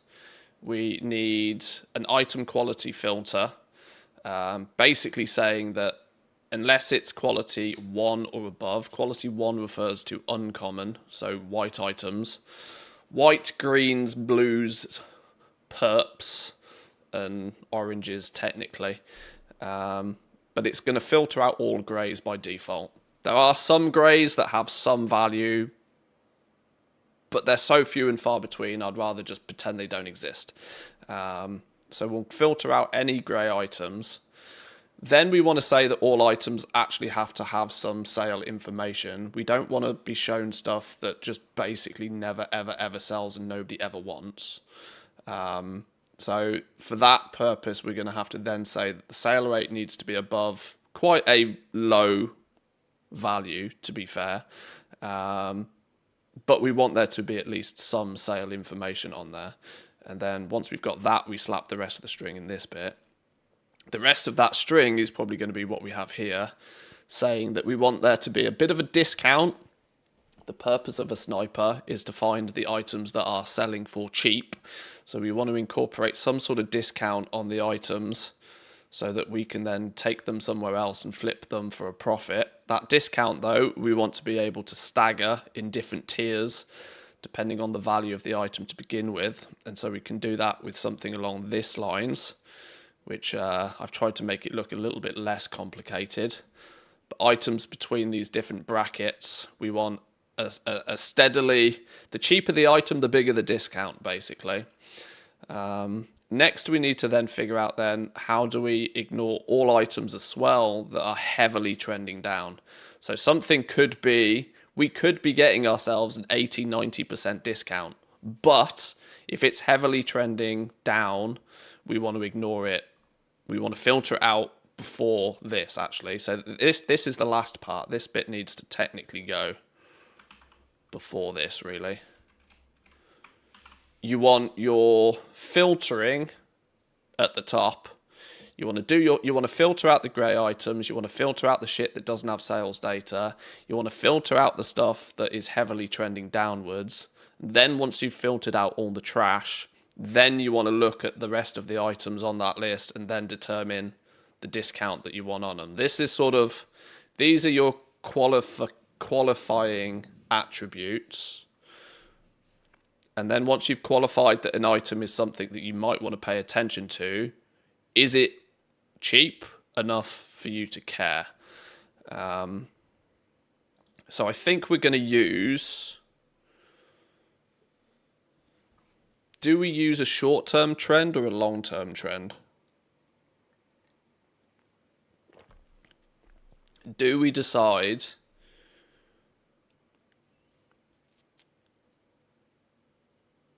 or both? I mean, or both is an option. Or both is an option.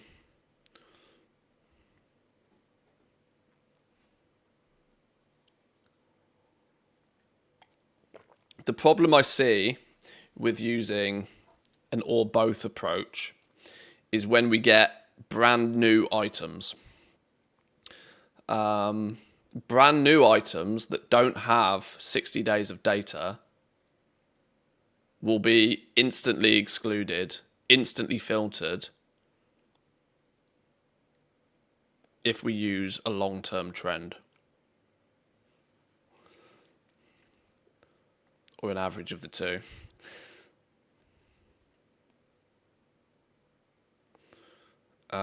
What we might have to do, the calculation for the trend is going to need to be done in a custom price source. What we then need to do is reference that custom price source within the sniper string.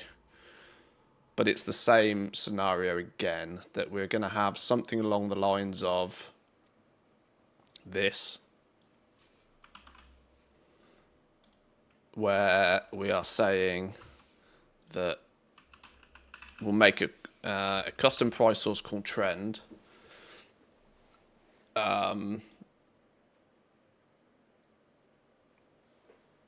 If the trend is, do we want to say if something, we still want to see things that if the trend is going negatively, we might want to care about. We might want to see it, but it doesn't mean we'll buy it. Like something like this.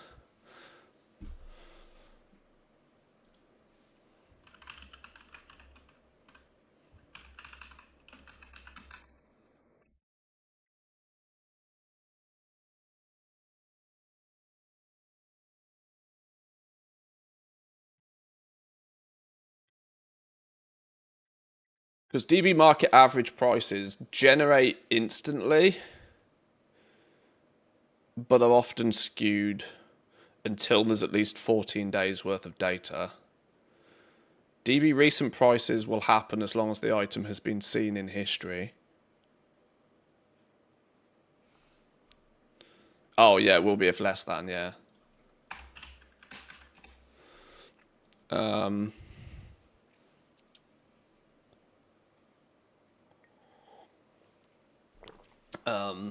So if the trend is less than 85 gold, so if something is dropping in price quite quickly, we also want to filter it out. I'd make the tooltips first, then glance at a few items, see what feels right. Yeah, obviously these are values such as our minimum sale rate, such as the trend. These are items that can be tweaked a little bit, tweaked on the fly.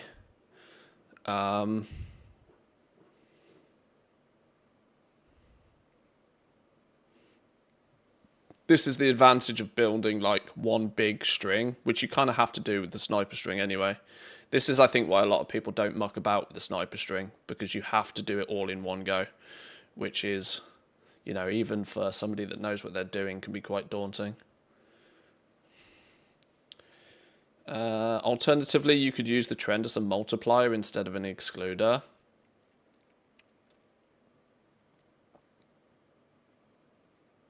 What do you mean?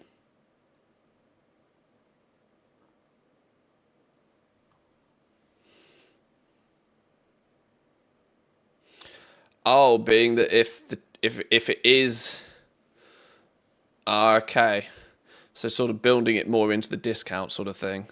In essence, saying that you will still happily look at purchasing something if it is trending downwards, but you are going to want a bigger discount on it because of the fact it's trending downwards. As it is then categorized, it would be categorized as a riskier flip because it's already trending down. Yeah, doing it this way will just straight up say, maybe that's an in the future situation. I think at the moment I would want to use the trend as an excluder, as a filter, basically. That if something is trending downwards pretty aggressively, I would probably at this point in time want to just flat out ignore it. Once we've already got a stock of stuff and we're already selling and we're already spinning profit with all of this, then maybe I can consider doing riskier flips on stuff that's trending down, but only when I can snag a bigger discount on it. More of a future thing, I reckon. You can add the trend as a column in TSM as well, so you can then reference it too. That might then be useful to show. That might be a useful thing to show in the sniper scan. So yeah, so where we go and we go to the auction house and we run a buyout sniper, putting the trend column here. So let's I know we're not necessarily doing this one step at a time and in total logical order, but let's slap in a custom price source, call trend.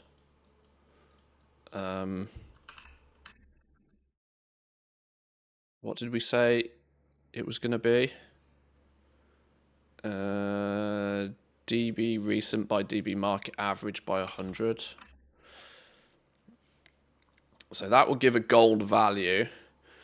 When reading this, gold values above 100 means the price is rising. Gold values below 100 mean the price is in decline. But what we could also then do, not only could we say that we want to see that in the tooltip for everything via the tooltip settings, now we can look at a few things. We can also add it as a column over here if we wanted to. So let's give it a second for this to show some stuff and we can demonstrate where it would be useful. What was the catalyst that got you to do this point of creating a nested TSM string for sniping? Have you been seeing a bunch of junk lately or outliers that aren't selling or aren't worth it? Fundamentally, exactly that, yeah. So this is mostly the default. It's not actually the default, but this is kind of what you get presented with by default when you use TSM Sniper, which for the most part is a bunch of rubbish that you probably don't care about. And the issue is that, well, it's not so much of an issue if you're just running a sniper and you're just flipping on one server, right? Because you can spend the time to curate this list with your own eyes. You quite quickly can look at this list and go, well, look at all of these grey items that are popping up. It doesn't take a rocket scientist to figure out that, well, all of these grey items, I probably don't want to buy these to try and flip them, do I?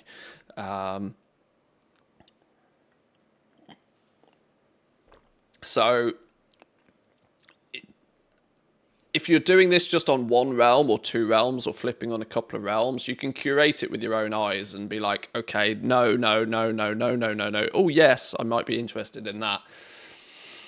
But wouldn't it be much easier if TSM just didn't show you all of this shit in the first place, right? So this is the concept of building a more customized string. So it filters a bunch of the rubbish for you, which is going to be especially useful for me when I'm doing it on 4 accounts at a time, every single region in the EU, you know? Filtering out the noise to focus on the more potential valuable items. Yeah, exactly that. Yeah, exactly that.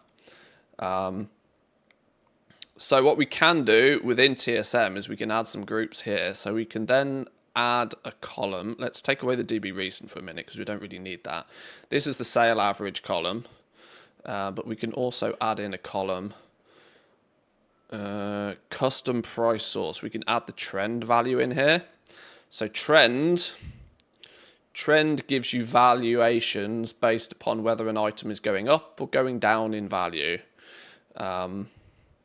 What's interesting to see is that it's not pulling in a trend value for all items. Why would it not be pulling in trend for all items? Ah, yeah, this is going to be where I have problems, don't I? Because why is it pulling min buyout, recent value? Why is it pulling all the price sources for a random ass grey item, but it's not pulling all of those price sources for greens, for example? It's only pulling in data from auction DB for region market value average, which means it's then not able to calculate a trend full stop.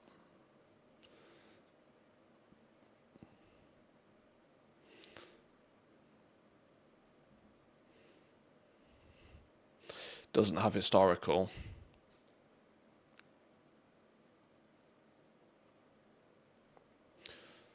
Now, is that a good thing though? What string did we use? What did we use in the end? We went with DB recent by DB market average. Meaning it should have both of those values, or should be able to get both of those values. So if it can't pull a DB recent price, it can't generate a trend value.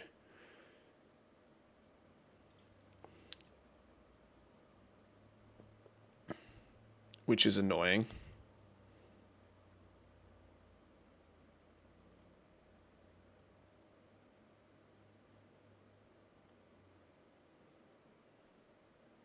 Can we not integrate trend into this then? If it's not going to pull DB recent prices for items? DB recent and DB market are both localized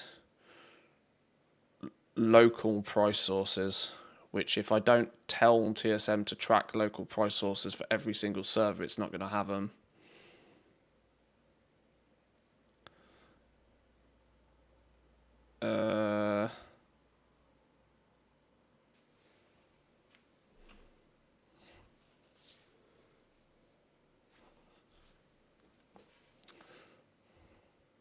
But we'll figure that out in a minute. But you can see how the trend works, right? So you can pick an item.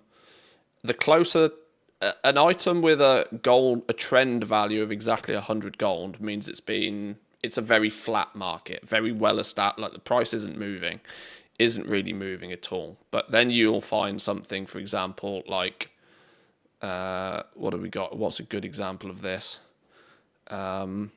Perfect Jagged Dark Jade. We all know that this random old school +1 crit, +1 stamina gem isn't probably worth even listing on the auction house, never mind buying. But you can see the trend on this is like only 52 gold, which means it's massively down based upon its recent listing prices for whatever reason. Yeah, it might be that incorporating trend isn't going to be possible for the purpose of it filtering the list, but having it here is good for quick reference, which might help us figure out some stuff. Yeah, it seems to pull in only... Why does it seem to pull in...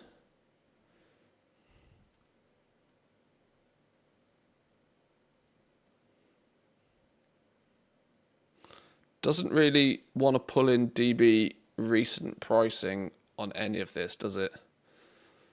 Market value average and the regional sale average. But we don't have two price sources. One more recent and one more.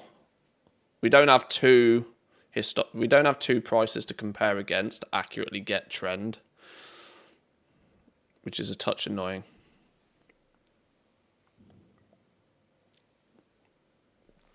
Can you try the longer term trend function just for science? Yeah. So we can go settings, custom price sources. Let's adjust this quickly to be the historical alternative. Oh, I didn't. This is more trend short.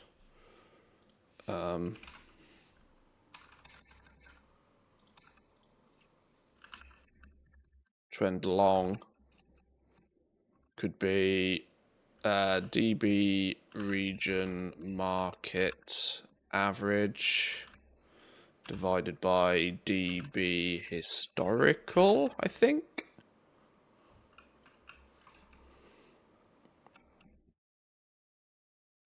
Once again, multiplied by 100. That would be sort of a long-term trend. DB region market average by DB region historical. Is it DB region historical, not DB historical? I can never remember the exact coding for all of these things.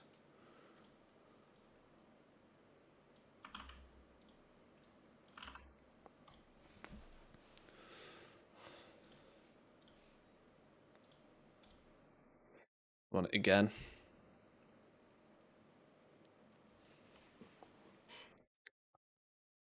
See if anything pops up in the trend column now.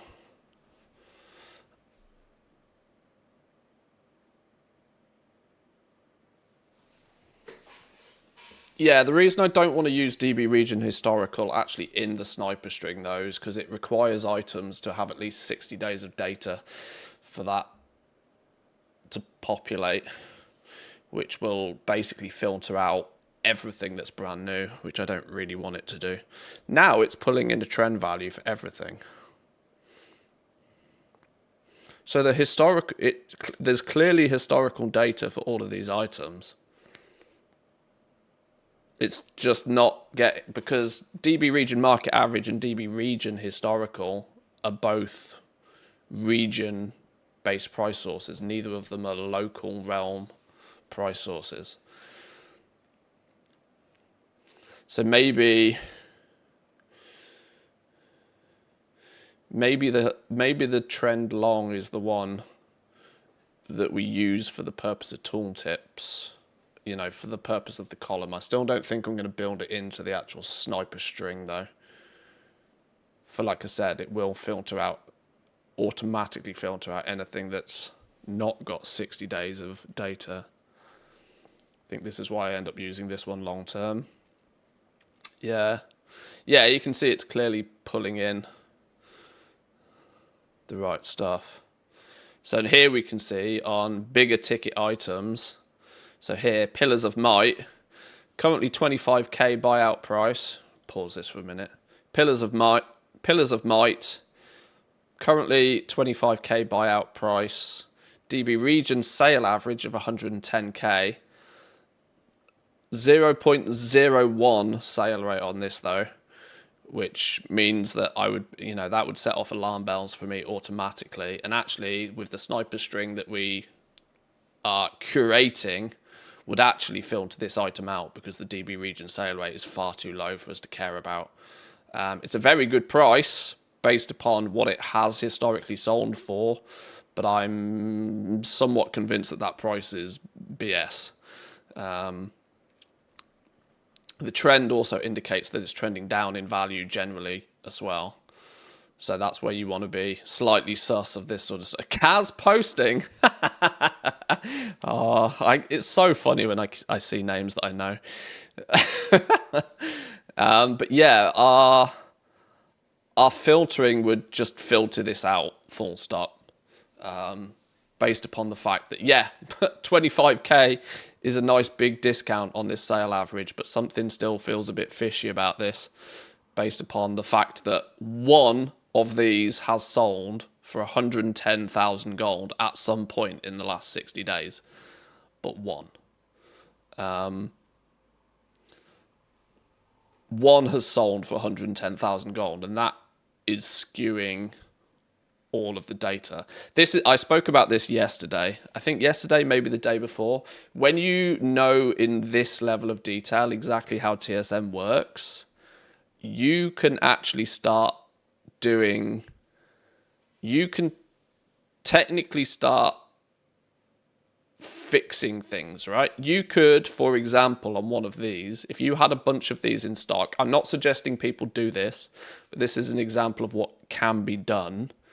On something like this, you might have a whole bunch of them that you've been posting for months and months and months, and not a single one is sold. You could technically buy one for a massive price to generate sales data so that the rest of your stock and the rest of the stock also then looks like a bargain. You could buy one at a ludicrously high price. You kind of buy it from yourself. So it doesn't really cost, it costs you 5% of the auction house fee, but if you buy it from yourself, you can kind of do that. So that generates the set, and this could possibly have been what's happened here. Somebody's bought one of their own at a very, very high auction house value to generate that regional sale average, which everybody else then compares against, which all of a sudden makes the 25k look like a bargain. And that somebody might come along and go, oh, these are so cheap, I'm going to buy up all of these. And then all of a sudden you go sell a whole bunch of them in the next week because all of the sniper scans say that, oh, this sold for $1 billion. These ones at, 25k are now a bargain. Shenanigans, scandalous, yes. But it does happen. It definitely does happen.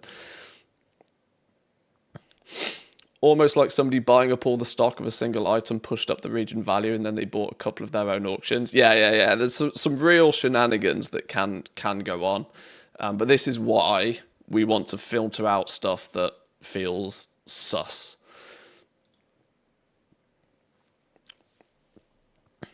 And we are slowly getting there. So yeah, this trend value, I think the conclusion from that is that we maybe don't want to use it as a filter.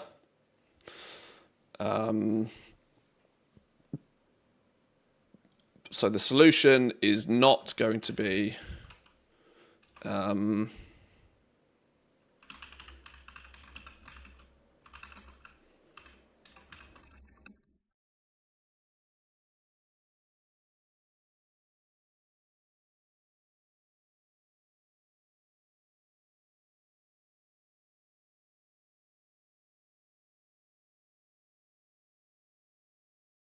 so we'll use it as a tooltip instead. So we'll use the long trend, DB market average versus DB historical, because this will then generate a value for every item that's existed for at least 60 days.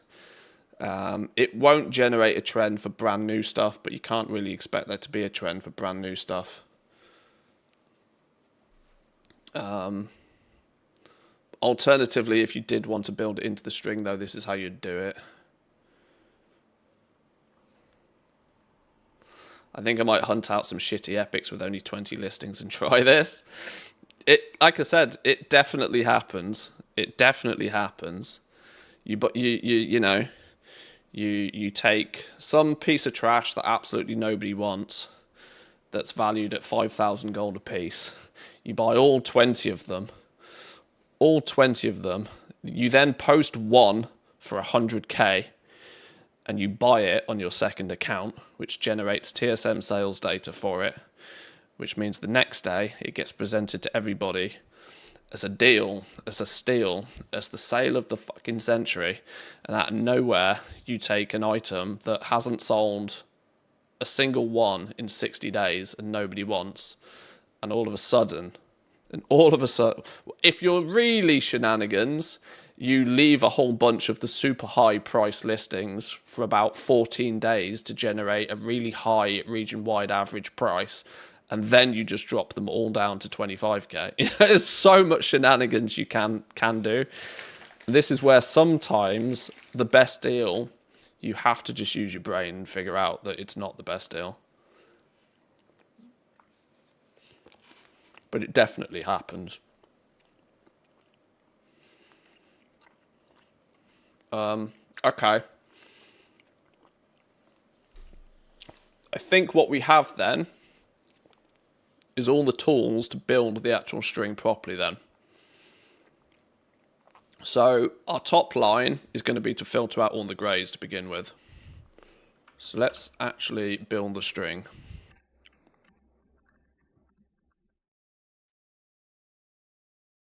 So it's got to start here, nested in this.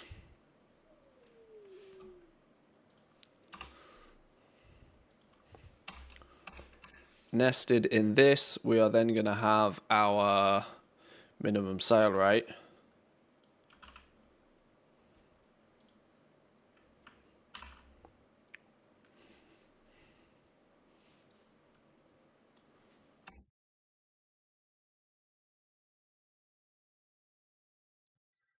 Then we are going to have, we decided not to use the trend. So we then need this monstrosity. Goes in here. Like that. I believe that is our string. I think.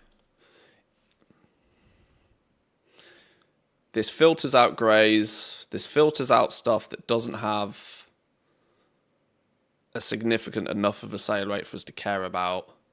Then requests at least some element of discount against the regional sale average, depending on its value. That should, I hope, work. Should we test it? Should we test it? Let's see how much of this disappears when we use this string. So if we go settings, operations, sniper operations, new operation, Manthe bis, sniper string. Let's do myself some credit and give myself a capital.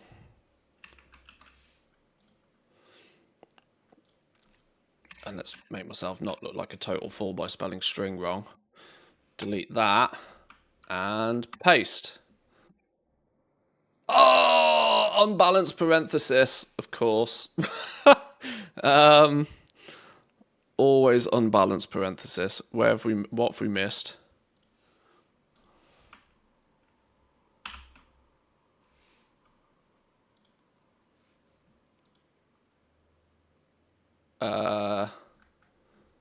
I think I broke it.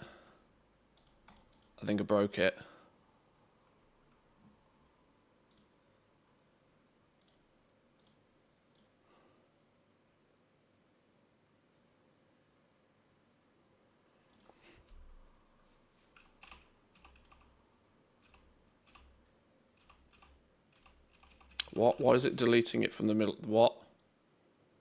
Oh my god, what's going on here? I'm not sure this website works, does it?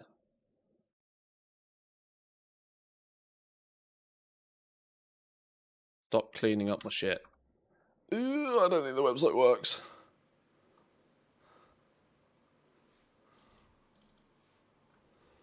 Okay, I'm not sure this website works anymore.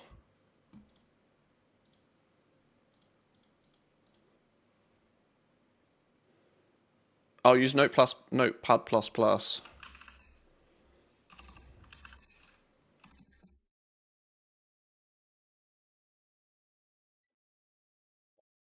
No. No. Okay,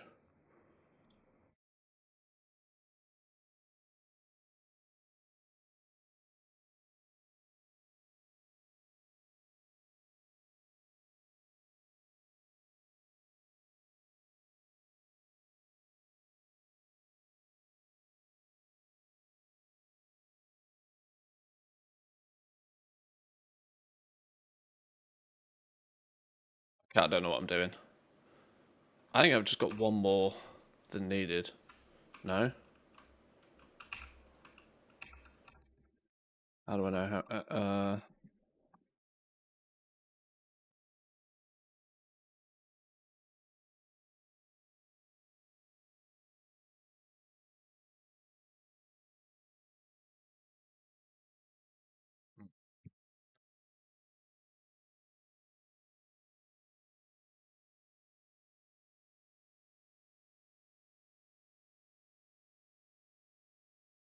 Okay, that one is closed there.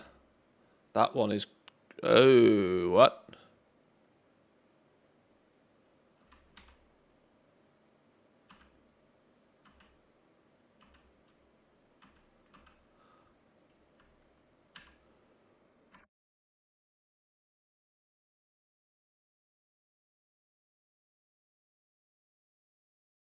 Got too many. I've got too many brackety doodahs. Too many brackety doodahs. Can I just go boom, boom?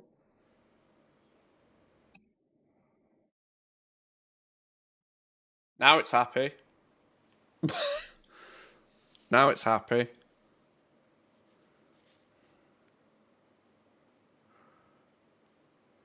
Okay, it's happy.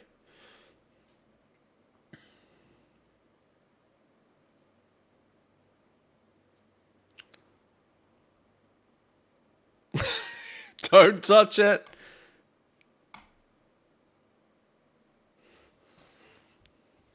Now, there's a very strong chance it now won't show anything because it will have filtered all of that, which we considered all to be rubbish for whatever reason. Very possibly this might not show anything now. But it not showing anything does not mean it doesn't work.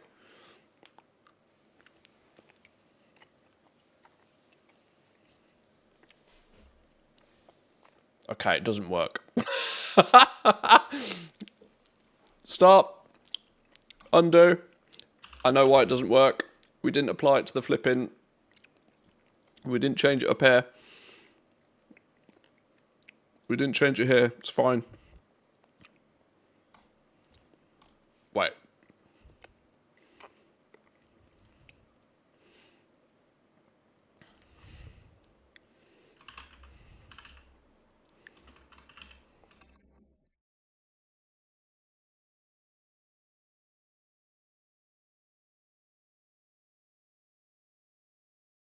Maybe post an expensive mount really cheap to try it.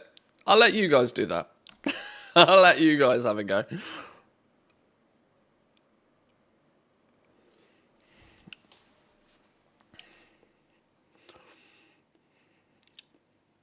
Right, like I said, it's not going to be a terrible thing if this doesn't find anything. It will be a terrible thing if it finds things that we think are wrong. It not finding anything is not actually a bad thing.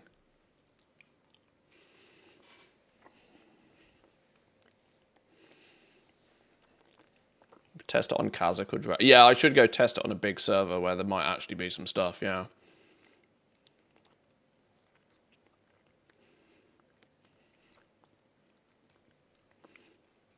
Okay, it's found a grey. I know why it's found a grey, because for some reason this is in one of my groups. So, don't worry about that one.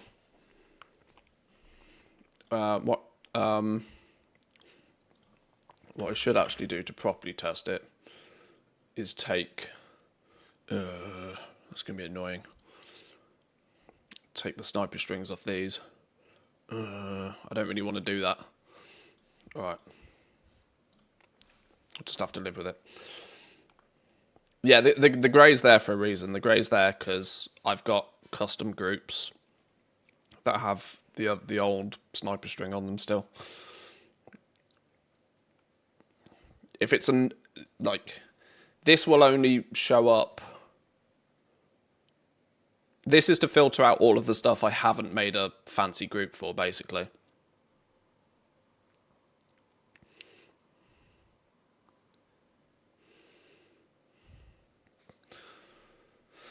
So, swollen Murloc egg, it is pulled up.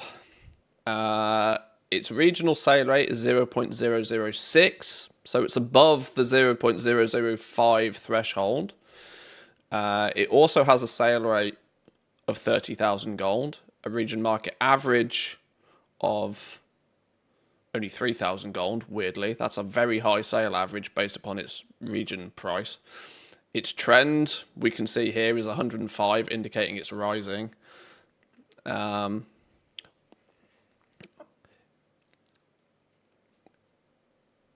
I would still categorize this as bait because I do not think a swollen Murloc egg is going to sell for 31,000 gold in any way, shape, or form. But it's not wrong in showing this. That's the point. It's not wrong to show this. You know, all of this is filter. You still need to put your own eyes on it, but it's filtering out most of the crap. Immaculate Versatile Talidite. Let's see why it's showing this. Region sale rate is 0.04, so it's above our minimum threshold. It's not grey. It has a market price of about 2,500 gold. Currently being listed for only 1,000 gold, so we are getting a pretty significant discount on that, and the price trend is pretty stable. It's still something I would choose not to buy, to flip, but it is within the ranges that we set for stuff. It's a sizable. The regional sale average of 5,600 I think is a little bit scuffed. But to get it for only 1,000 gold is technically the discount we asked it for. So, like I said, TSM is right to show this, but it's still something I probably wouldn't bother with. Treads of the Violent Incursion. Let's do a quick analysis on this one then. Region sale rate of 0.033, above our threshold by quite some way. It's not grey. And with a market average value of 13,000 gold and a sale average of 2,800 gold, getting it for only 1,000 gold is quite a big discount. And its trend is also, it's trending downwards, but not dramatically. So this then becomes something that I might consider. I do think the region market average value on those is a little high, but we're picking them up for 1,000 gold. We could potentially then list them somewhere else for like 13k comfortably. And that's where you then start looking at making your profits. And ignore Tuft of Whiskers, because this is for some reason accidentally landed in my flipping group for pets. I don't know why. I need to fix that. But okay. This sort of, maybe possibly, appears to work. What I need to do, though, is replicate this on 4 accounts.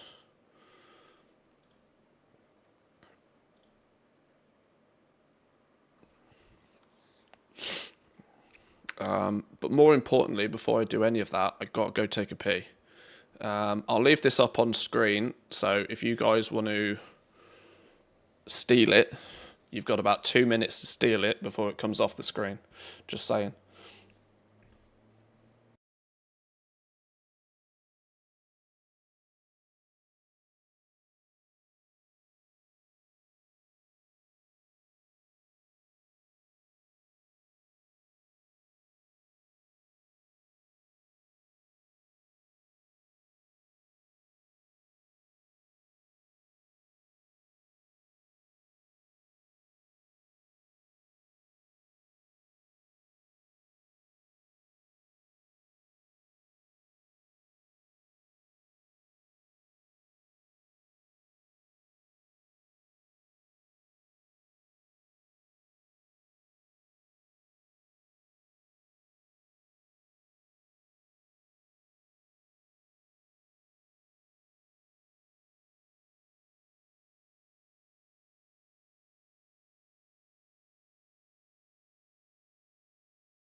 Or just screenshot it, yeah, all that, yeah.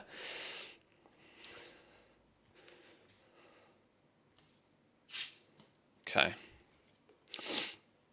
I've been using TSM out of the box for years. I make a lot of sales, but I'm nowhere near optimal. However, I went into the rabbit hole of trying to figure it out and felt like I needed a degree.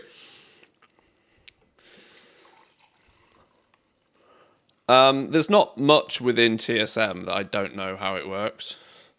But this is just a byproduct of literally playing with TSM for as long as it's ever existed.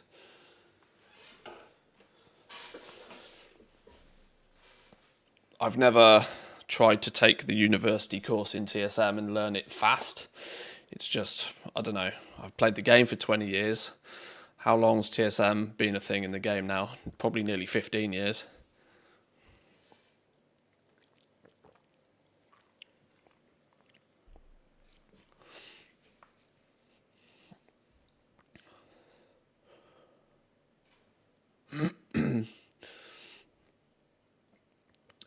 Just yoinked it, currently running it on Kazakh and Erinar, but no results yet on my groups. Yeah, the thing to note with TSM Sniper, by the way, the other thing is that if you have any groups that you make, so if you make groups, each one of these groups can have their own separate sniper operation. If you have a sniper operation set in these, it will also include it. So what you might want to do is make sure that this doesn't still continue to use the default as an override, but you want to make sure that it's your base group that it runs the actual proper sniper string. And that means that you could basically not have any groups here, and it would scan everything and basically consider everything. Delete or just edit the /default, #default one. Yeah, it was common. I commonly advised people for many years to delete the default auctioning operation because there was a point in history where it was just more than terrible. I still don't think it's great, and I still kind of half recommend people do it. But we were talking earlier about how if you are brand new to TSM and you just want to get rid of some stuff quickly, that it does work. It does its job. It will post basically anything on the auction house at a relatively fair price. But soon as you actually start wanting to do anything interesting with TSM, you are... one of the first things you do is you delete the default auctioning operation after maybe you copy paste some groups from your favorite content creator or whatever. But right, I need to methodically work through this and make sure every account has it all set up in the same way.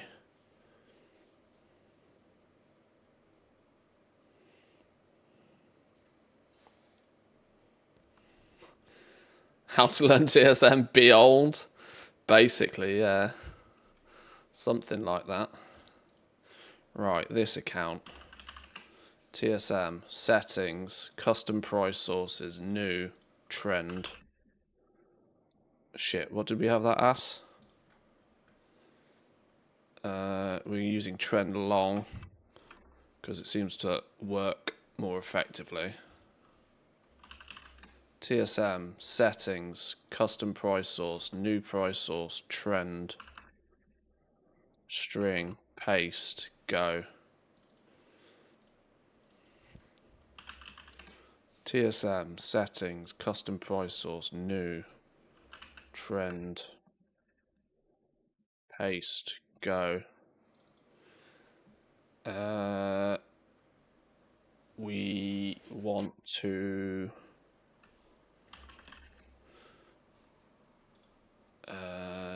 tooltip settings, we want to make sure that that trend is showing in the tooltip settings so we can see it on hover of any item that we happen to have, regardless of whether it's in a sniper string or whatever. So let's make sure the tooltips are all looking good. Or at least that we can see the trend info on everything.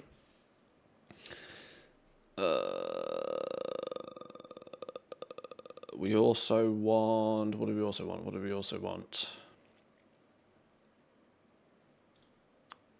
We need the actual string, don't we? Sniper, Manthy Bish string. You can't export or share just strings, can you? No.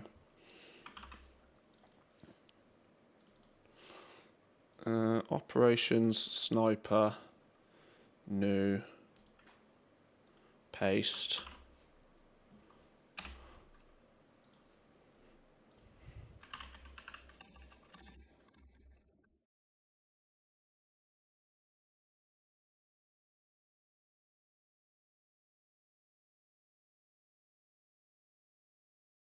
Make the string first.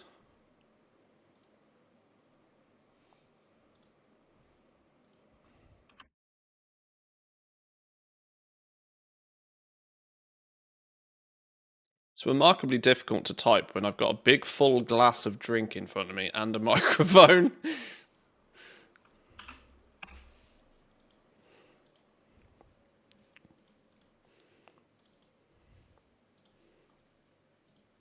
Operations, sniper strings, new. Paste the string.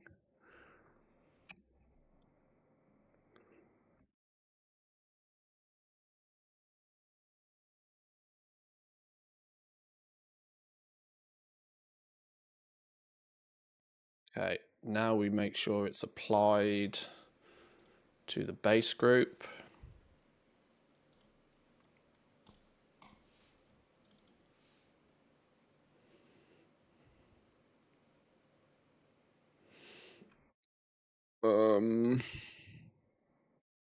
I should have just edited the default one realistically, but groups, base group, operations, sniper string, monthly bis. Groups, base group, sniper, monthly bis. Do I want to also simultaneously apply the same thing to my other groups?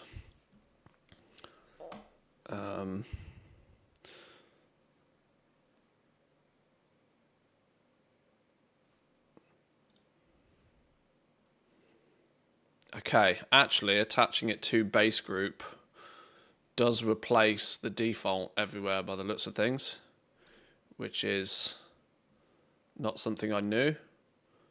But I want to un-override that so that it goes to the default. Yep. Yep. Okay.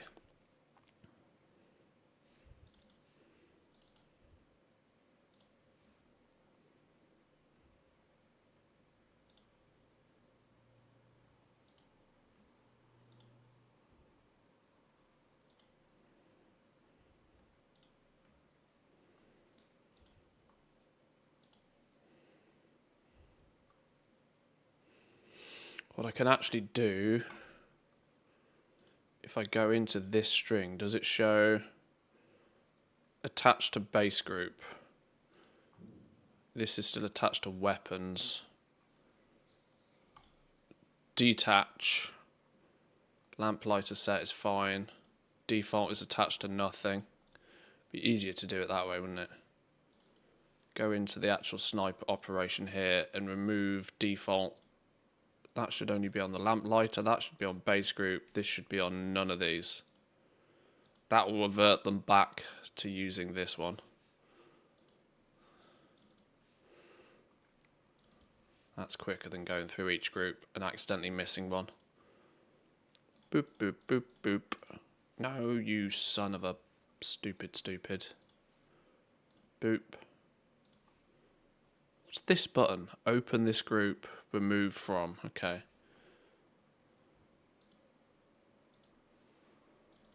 Is that ready to go? Are we done? Are we done? Have we finally fixed our default sniper? I think we might. You know what we do need to do though? We should probably put it to work and test it. More than anything though, now we've made all of these changes, absolutely 100% reload each of the clients. Otherwise a crash would ruin my day.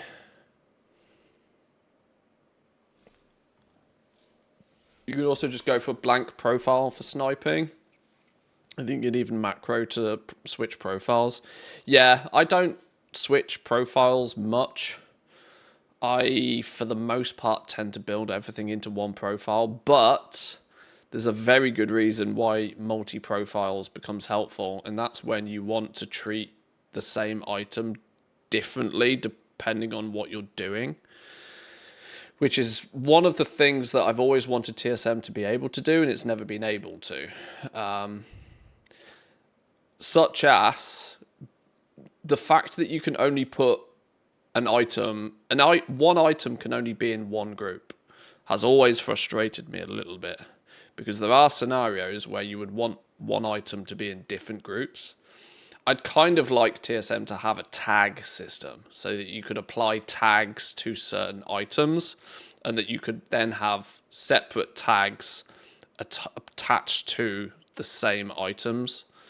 I can't think of an absolutely prime example of this off the top of my head typically, but like one of the limitations of only having one item in one group can get kind of annoying. Such as maybe a good example of this is for when you're looking to buy stuff. It would be really nice and really convenient in TSM to go to the auction house and go to your blacksmithing group and do a shopping scan on anything that might be relevant to you in blacksmithing. If this character's a blacksmith and I want to go do some blacksmithing, you know, I click on my blacksmithing group that has all of the items neat and tidy in there and all of the materials in there as well, and click shopping scan and boom. But if I put bismuth in my blacksmithing group, it can't also be in my engineering group, even though it's relevant to both. I could then log on to another character and click on my engineering group and do a shopping scan for everything that's relevant to engineering. But you can't do that in TSM. You have to then go, you have to have only the blacksmithing crafted items in a group, and then you have to have this separate group for materials. And the logical thing to do is then structure all the materials into like, these are your ores, and these are your herbs, and these are your whatever and whatever. And only having single items in single groups is one of the biggest reasons why shopping with TSM has never been very good. And why shopping with Auctionator is miles better. So it's because in my enchanting mats, I can have the same materials as in my prospecting tabs, for, you know, or my gem crushing group can have the same items as my prospecting group. I can have bismuth in two places because I need it for when I'm doing this, but I also need it for when I'm doing that. The fact that I would still want to value bismuth the same is irrelevant.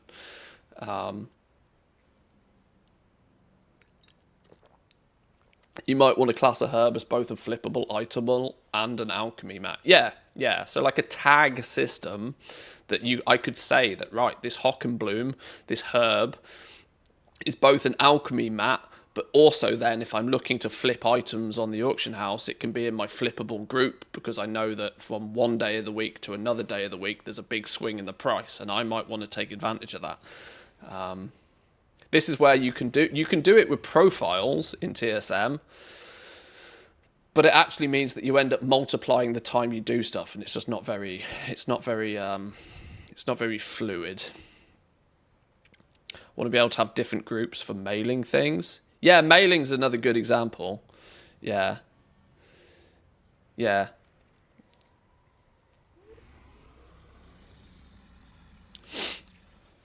But the baseline rule of an item can only ever be in one group has been a point of frustration for TSM over the years that's never been really addressed or possible to fix, but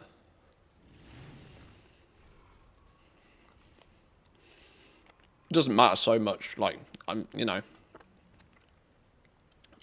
not part of TSM, so it doesn't bother me in any way, shape or form. I'll just go use the better add-on. But for the purpose of feedback, it's it's the thing that would be cool to do.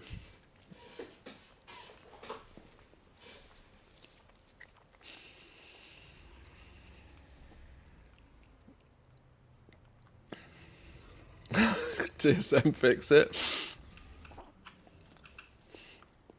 We'll see. Right. I guess what we do now is we actually move on to the next. Oh, hang on. Why are we not auto logging out? Because we're not on the curb.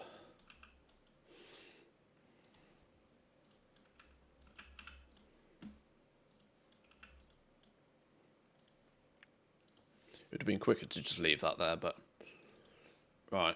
So the theory now is we can switch to a new team to do some rare killing. Main dude is ready to hop and go kill things.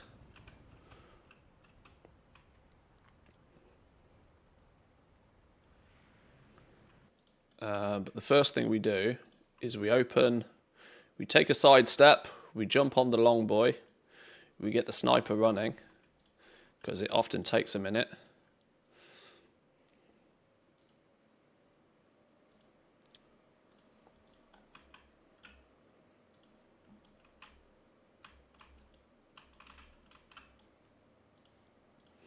We get the sniper running, so that can be churning away in the background. Now we can hop around and kill some rares. There's rares aplenty on this realm. So let's go kill some stuff. Luckily, phasing doesn't affect the sniper scan, which is a really nice luxury to have.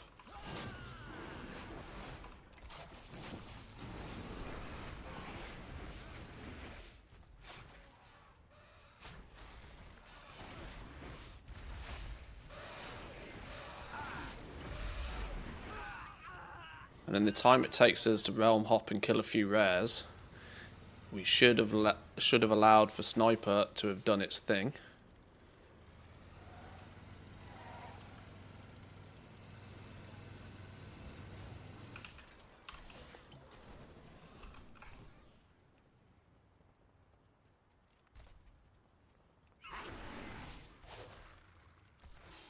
Need to rewatch the stream and actually study it. Pure gold. Thanks, Manthe.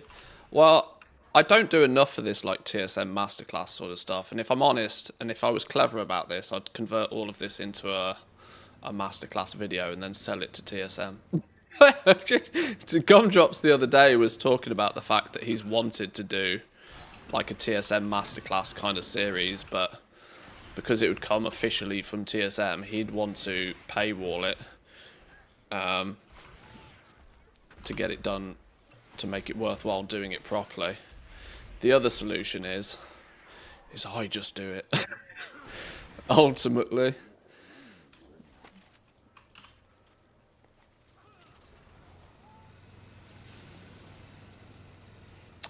Anybody else for anybody else? Nitro, Swigs, Thwack. We missed a tally. Tally up anywhere? Tally's up over here. Along with Slugger, actually. How have I not killed Slugger so far this week? Bat Manthe.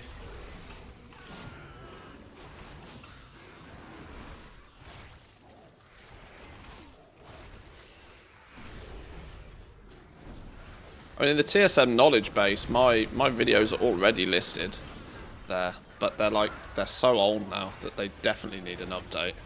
And Samadan's videos are also pretty good, but they're even older. I'm quite sure there's some more up-to-date TSM content out there, but I would need the community to tell me where it is and if it's any good, because Surprise, surprise, I tend not to feel the need to go and watch many how-to TSM videos, so I don't know if they exist or not. I probably should, because I'd learn some snippets. In fact, we need Wu to do it, don't we? Wu teaches me 50% of what I know.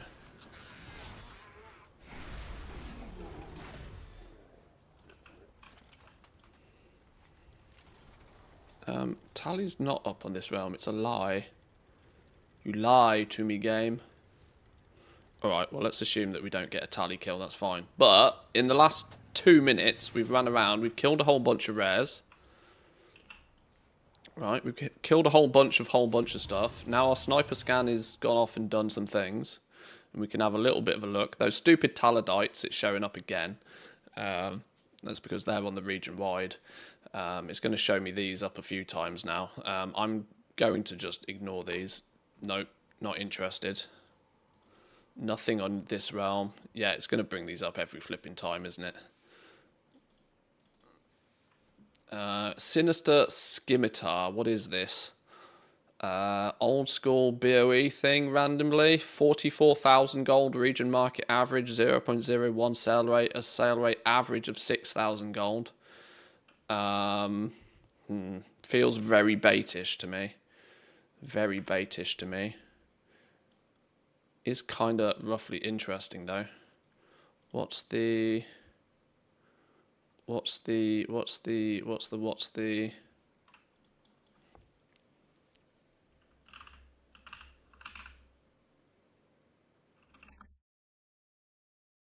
Sinis?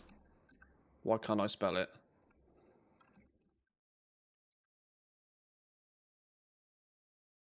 Sinister Scimitar. The theory is that you shouldn't have to look into items in this level of detail, but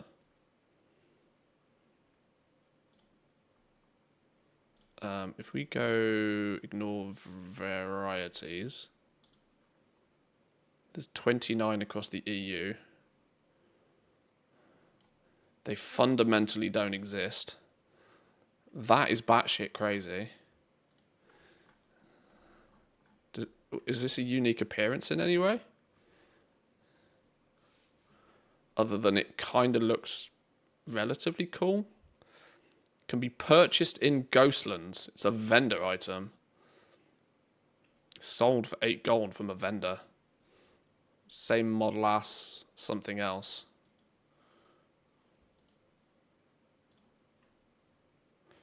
As of 30th of May 2022, it still exists.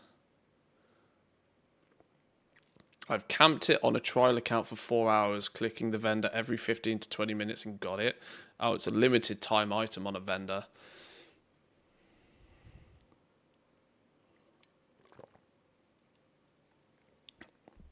Limited time item on a vendor.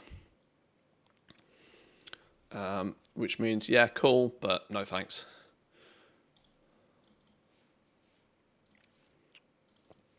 And this is the Taladite thing again. Okay.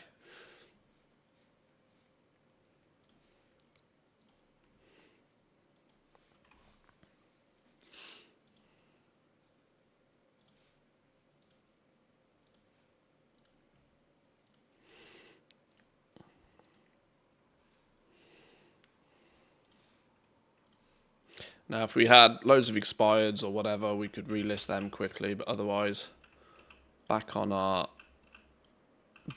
curb and log out. Next team. Morning, Mr. M. You use a Stream Deck? I do, yeah. And I actually think mine's broken. I think mine is running towards the end of its life. Which means I might be in the market to buy a new one soon, if this one dies a death on me. I've had it a few years now. And it's literally on 24 hours a day. Don't think mine's working right. I've scanned 4 realms, got nothing. I'm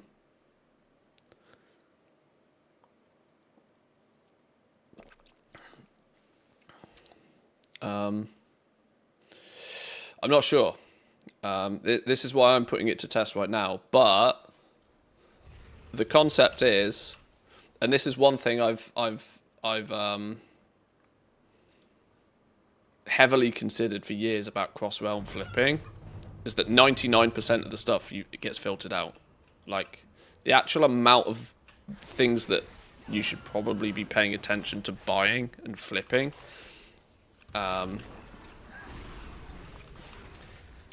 you are not going to commonly find 15, 20, 30, 40, 50 items. You can loosen the parameters a bit. You can drop down the sale rate a little bit if you want. You can tweak with the discount values. Those are values that can be tweaked with.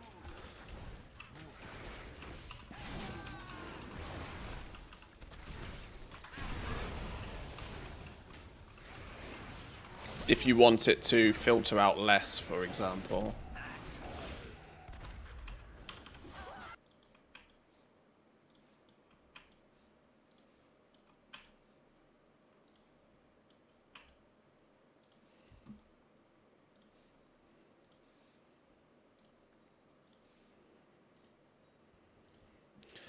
But ultimately, it won't show much, even at the best of times.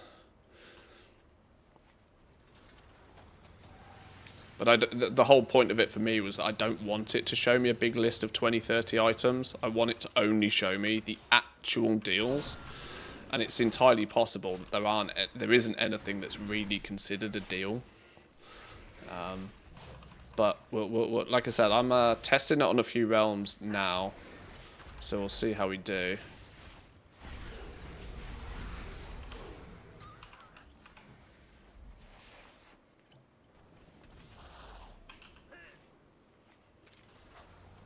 But if it's not finding anything at all ever, there is probably something wrong.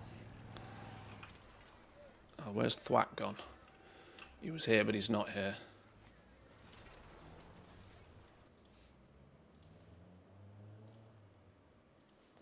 We'll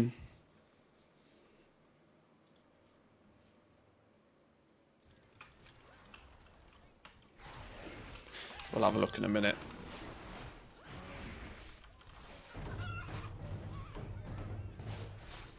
Oh, TSM kind of liked it when there was 2 brackets at the end.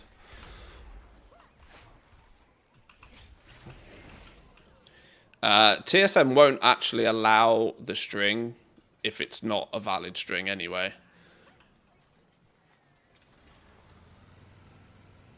So if there's too many brackets or not enough brackets, TSM will just say no when trying to input the string. When pasting it in, it'll be in red or something, I think. Computer will say no.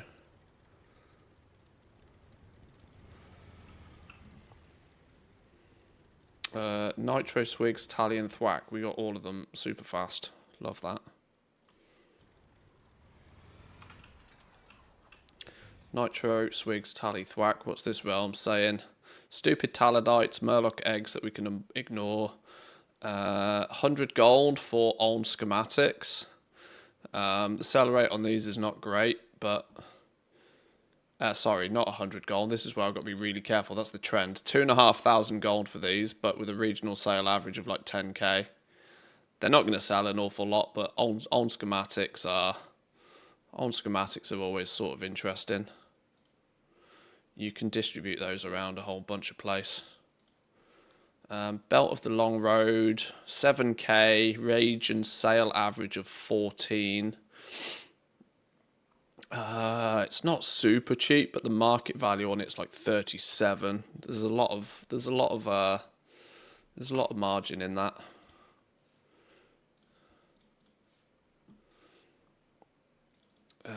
Stupid Talladite crystals. Taladites. Flawless amethyst bauble-worm for 130k. Now these once upon a time were less than 90k a piece. What? Region market value average of 4 mil. The Christ on a bicycle's happened to this? This is shenanigans if ever I've heard it. This is absolute shenanigans if ever I've heard it. Regional sale average of 250,000 Is that your gold. wallet? Are you mad? Are you just glad to see me? I mean, I Hold the get... hope. Hang on, I'm not going to buy this, but I want to assess this with my own eyes. Flawless 10,000 pet charms. Flawless amethyst bauble worm. Yo, Chris with the bits. Thank you very much, my man. Appreciate it. Thank you, thank you. Bauble worm.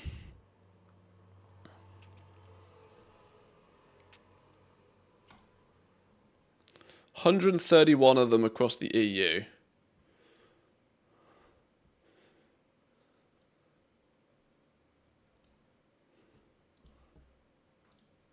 Holy shit, these really have risen in price. Damn, son. Or just 3 people are posting it with the default settings every... Yeah. That's also another reason to why things get expensive quickly. Because everybody using the default is everybody's posting it. And this is something we will come to. This is maybe a masterclass for a few days, right? A masterclass for the future is how do we prevent things from spiraling up in price. I have solutions for this. That if you are a sales savvy goblin, theoretically, every time you post something, you want to post it a little bit cheaper than you posted it for last time. Because if it didn't sell last time, you want to make it slightly more attractive this time. And if nothing else, it will slowly pull the prices down on all the stuff that's just stupid expensive. But you want to do that in a very controlled way. On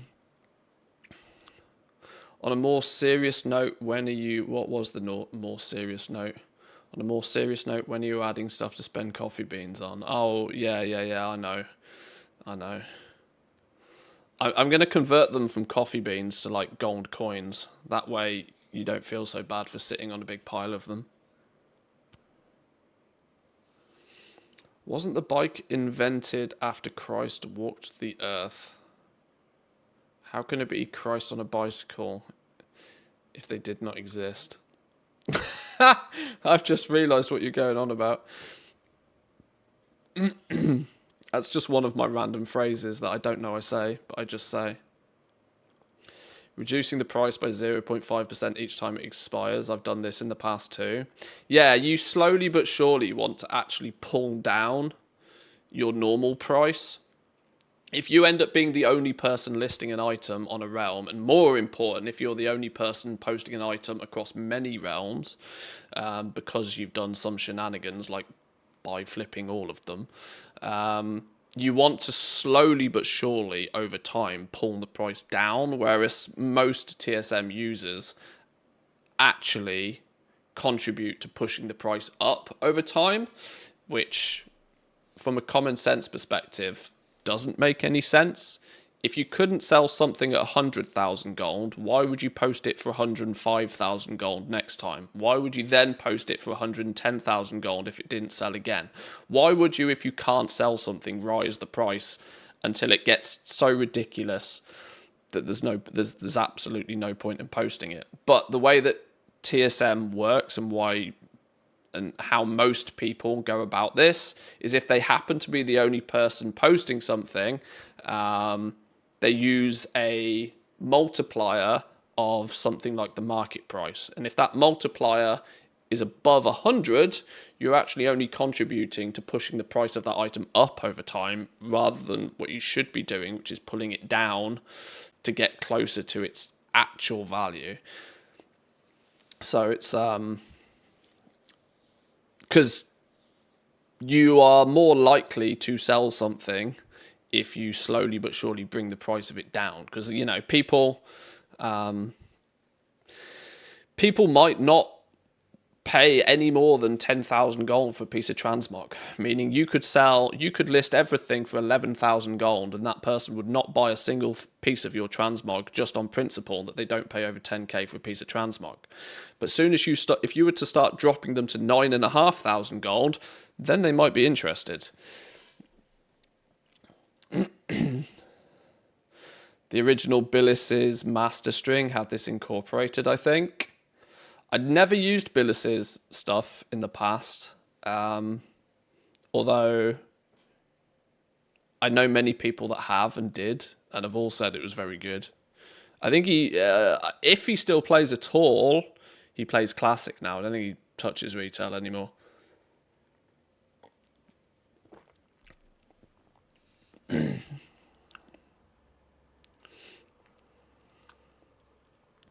First person on a bike was German Baron Karl von Drass, who rode his wooden Swift Walker, also called a Luftmaschine, on 12th of June 1817. This early bike had no pedals, gears, or chain and was just propelled by foot-pushed propulsion. Interesting. So he single-handedly created the first village bicycle. A Laufmaschine. Okay.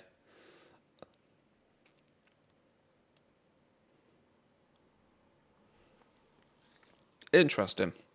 He was ahead of his time with his advanced TSM stuff. Learned a lot of what I know from him. Yeah, he. I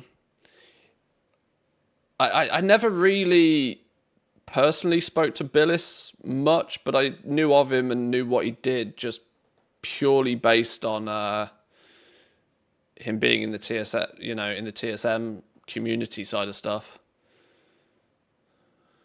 And he'll often, from time to time, share some feedback or whatever in the TSM Discord.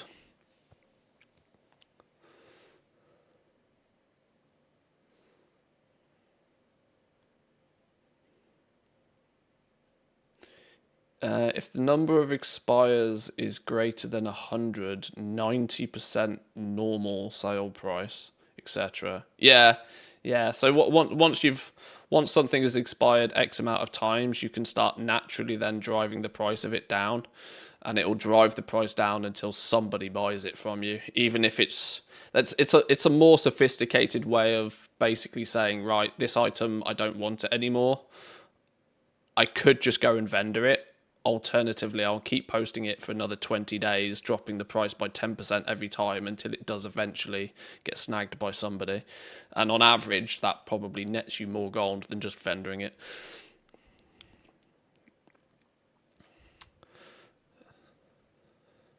The irony is that this flawless amethyst bauble is actually a bit of a bargain. But I'm not really wanting to throw 130,000 gold at an old school pet, because I know these do from time to time pop up for significantly less than that. So we'll ignore that. Okay, that was all realms then.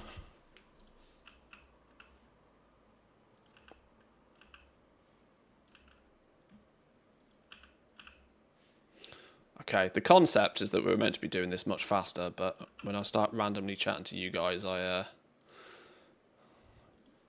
stop playing the game. But it seems to be mostly doing its thing as I kind of want it to now. It means when we shuffle through the tunes, when we touch each realm in the EU, once a day we can run just a quick little sniper scan to highlight any actual deals at the time. Also, vendoring items is a pain in the ass. Yeah, it's kind of nice for something to just slowly get pushed down in price until it ultimately just disappears because somebody will have it off you.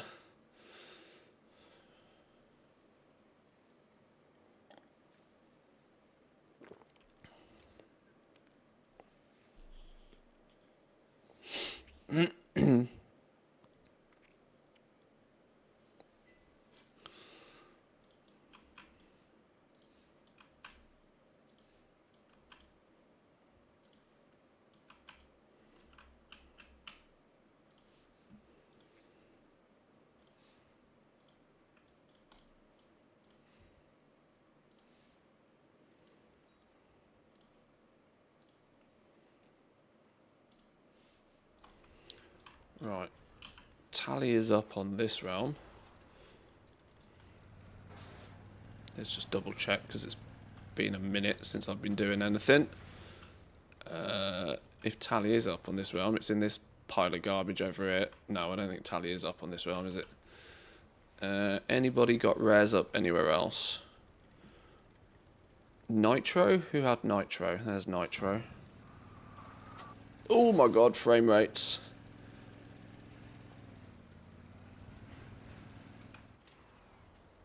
No Nitro?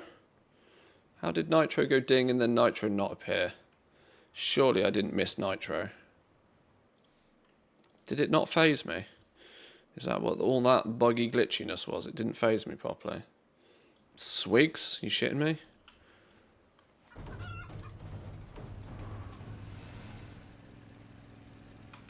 Let's start!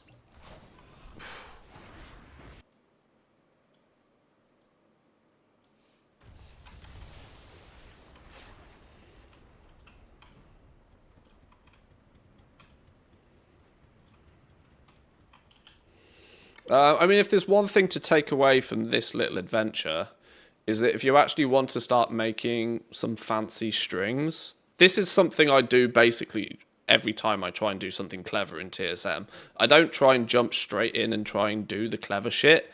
I write out in English or in mother tongue what I want to do. And then when I know what it is I want to do in detail, it's much easier to say, well, how do I do that bit? Well, to do that bit, I need to do this. Well, how do I do that bit? Well, we do this. And then how do I do that bit? And then you can put it all together at the end. This is how I've always done it. It's how you can do big, fancy, complicated things without it feeling big, fancy, or complicated.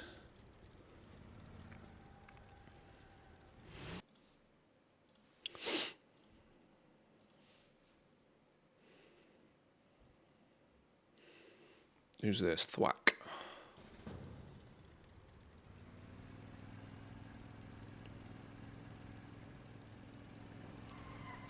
Because the syntax is something you'll just learn, and even if you don't know it to begin with, knowing what it is you want to do then means you can like look at TSM's knowledge bank and see, is there a way to do this thing, or jump in their Discord and ask them how to do it, or ask your favourite content creator, do they know if this thing is possible to do? And if something's possible to do, or even if it's not possible to do, finding out that something's not possible to do in TSM might lead you to somewhere where you find out that something is possible that you didn't even think of. We call it pseudo-programming. Is that what it is? Okay. There was clearly a fancy word for it. I don't do fancy words. Tally?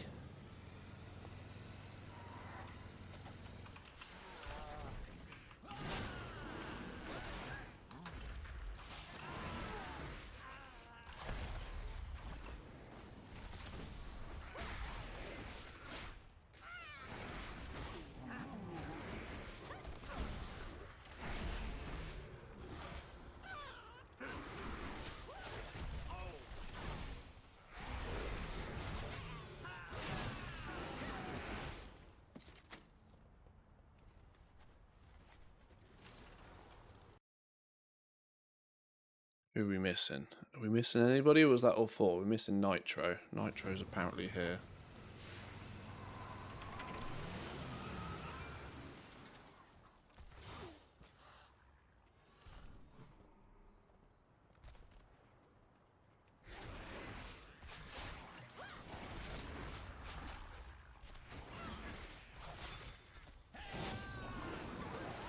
Okay. And that's all four. What I can already see from the sniper scan is that whichever four realms we're on right now, there's nothing particularly juicy that we care about on any of those realms. Because it's just that stupid Talidite thing again. There is a way to... Because this is clearly going to be a false positive that's going to show up every single flipping time. Now, if you weren't doing this on multi-accounts, there is a way to do this. You just put this in a group. You could make a TSM group, for example. So this immaculate, versatile Talidite thing. you could make a TSM group where it's basically just like an ignore group.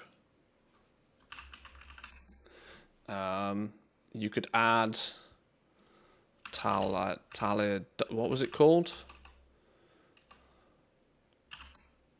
Taladite, Immaculate, something. Shit, I don't even know what it was now. Whichever it was, you could then select the item from the base group and put that in your ignore group. And on your ignore group, you basically go in here and you override it to not have a sniper operation attached to it. Now, I would need to do that on 4 separate accounts and try and keep the ignore group up to date on 4 separate accounts, so I'm not going to bother, but there is a way to like get those to go away. Yeah, basically like creating a blacklist group. Just a group of items that you know that doesn't matter what the price is, you're absolutely not going to want to see them in the sniper operation. It's a way to like just sort of say, nope, stop. Because otherwise it's going to show that thing up every time I run a sniper scan. And it will slightly annoy me that it does, but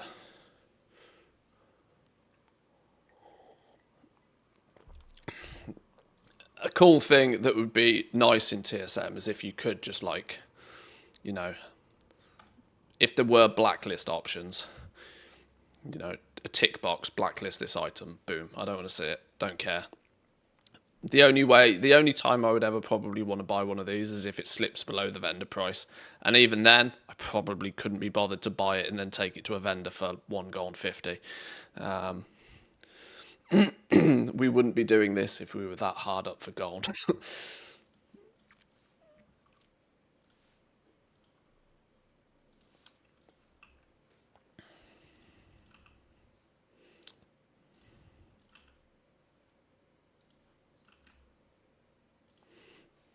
Another thing you can potentially do is on the really big servers, your Draenors, your Kazakhs, your Terran Mills, your Area 52s, your Illidans, your really big servers out there. What you could do is if you had characters on those, you just leave that sniper running. You just leave it running on an account. And that's actually what some of the big time flippers do. When they're semi-AFK, they will just leave some of the bigger servers where there's a lot more traffic on the auction house. They'll leave their sniper running and it'll pop up occasionally, you know, and that's when you get the real deals. That's when you get the real spicy stuff. People posting elemental lariats for 75 gold, for example. That's when you get the spicy stuff. Stuff that lands on the auction house and doesn't last more than 2 minutes.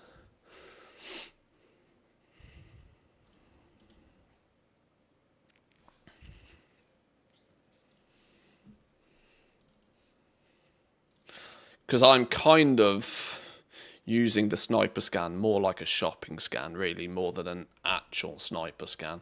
The concept behind the sniper scan was originally that it would just pick up that, you know, flash something to you that is an absolutely mega deal that you just instantly click on and you don't even think about it. But it's more considered a shopping scan really these days. Why did you not log on? Were you the character we just did?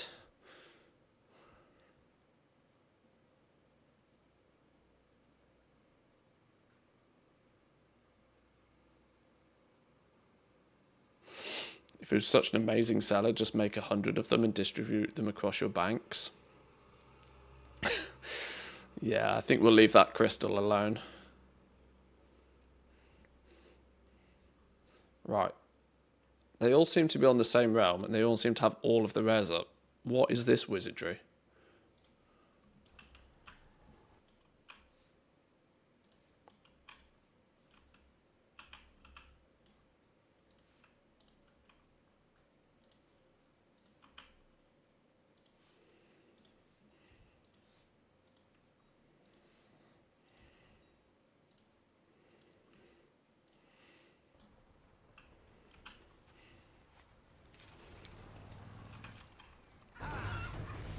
It was a jewel crafting item, right? Taladite, which makes me think WOD, which is probably why it's got a high value, because you're time gated to how many of them you can make. But it doesn't replace the fact that absolutely fucking nobody wants it these days. Wad Garrison gem. I think. I might be wrong.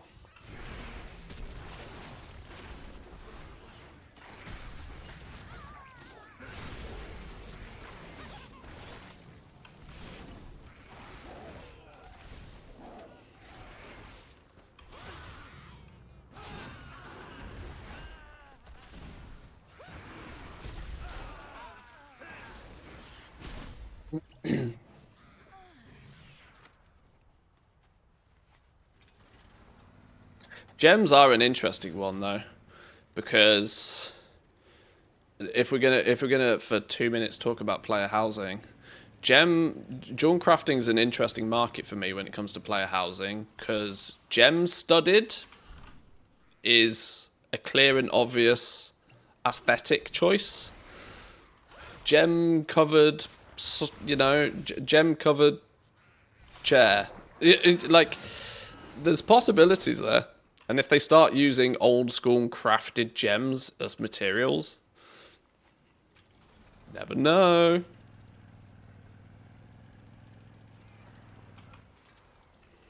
Depends how far they take this. We can but dream.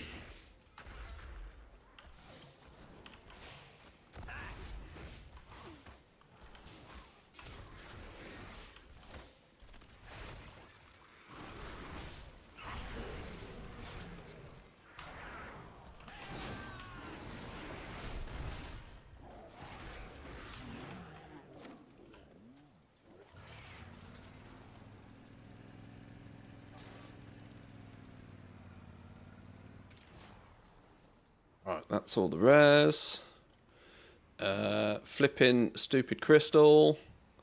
Swollen murloc egg. We've already looked at that as something that I'm going to ignore. Nothing and nothing.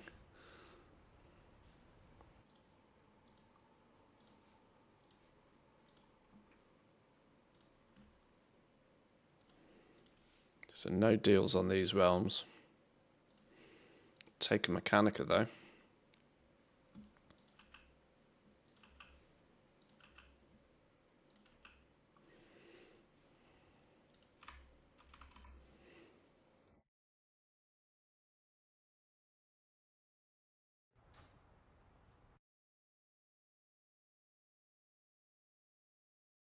Next team.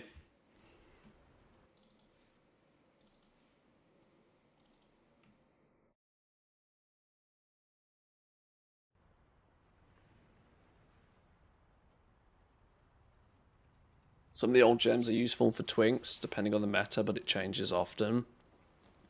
Yeah, like the Mage Tower. People who are putting together Mage Towers or trying to do the Mage Tower often require pretty specific old gems. Brilliant Queen's Garnets and the likes have are probably some old gems that do hold some value in today's market. I wouldn't necessarily say huge value, but some. It's kind of a niche opportunity. Other than that, though, most old gems are just in the bin.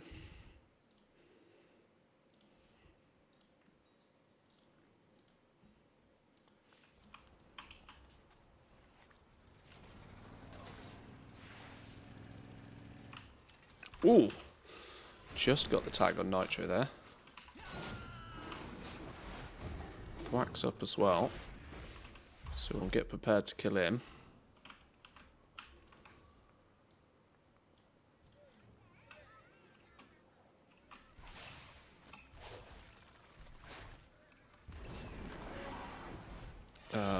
Pet things, hello. Didn't pay 500,000 gold for you flipping pigeons to be slow now, did I?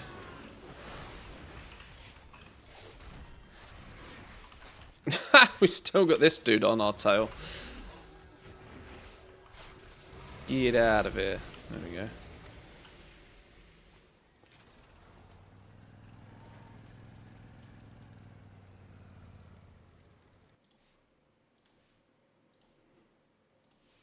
Swigs and tally, please, game. Who's got swigs? Somebody said swigs. There's swigs.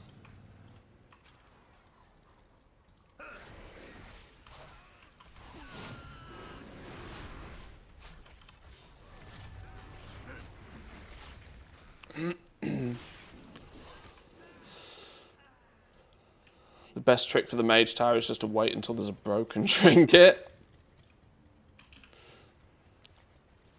I never really did too much of the mage tower stuff. I made a bit of a gear set for my hunter. I can't remember if I even ever killed the mage tower on my hunter. But I had a bit of fun tinkering and poking around with it for a while.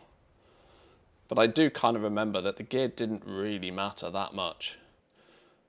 I know the scaling was whack, and hence why a broken trinket can probably change the whole thing, but it felt a lot more like a skill-based challenge than it did a gear-based one for the most part. Tally doesn't seem to want to show up on any of these, so maybe we just pass on Tally. With the mindset of firing through these a bit faster. What are you? Taladites? What are you? The Glazer? I know this to be something that people are interested in, is 123,000. 1, 2, 3, 4, 5, 6. That's a very deliberate price. 1, 2, 3, 4, 5, 6. Is that somebody that knows what they're doing, or is that somebody that's doing funny business? Oh yeah, it's the occasional student farm one, isn't it? Honey on a stick. Honey on a stick. I'm not sure I want to drop 130k on honey on a stick, although it does very neatly fall into my very neatly fall into my criteria though. Look, it's sort of pretty stable. Oh, this is what we didn't do on these accounts. I knew there was a step of the process we didn't do. We didn't customize the columns, did we? I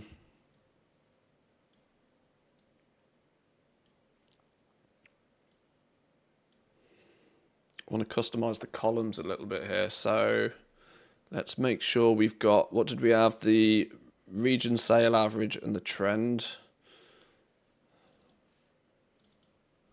So we go, what did we add, in what order did we add them? DB region sale average as a column. We got rid of bid, because who the f needs to see a bid these days? DB region sale average. We added the sale rate. Sale average, sale rate. DB region sale rate, that is, not our own personal sale rate. And we also added our custom trend column, just to give us a bit of a heads up on whether it's a stable price or not. So interestingly, with the Glazer, you can see the trend is absolutely bang on 100. There's probably not that many of these. This is a learning opportunity more than anything else, because I don't know enough about this.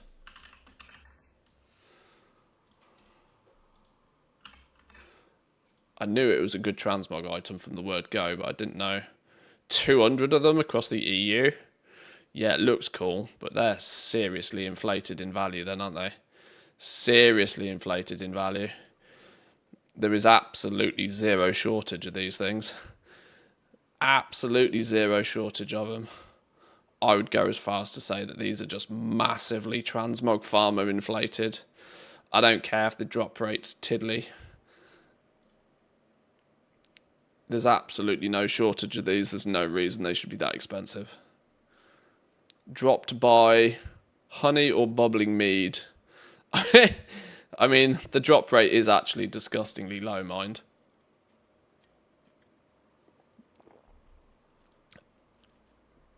Very, very disgustingly low drop rate.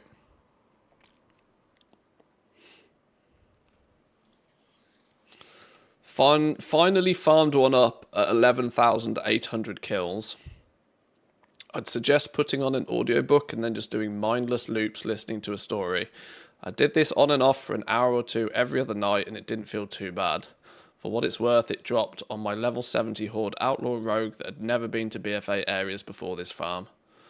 Got my second after 14,800 kills. I'm now up 80k of sales from greys, greens and BOEs and have 10 other mediocre epic items. 7,600 later, got my third. I think that will do. One for myself and the wife to Mog, and one for the auction house to try my luck. Wasn't happy with 3, had to round it off with 4, which dropped on the 11,600th kill. Jesus. Sheesh Louise.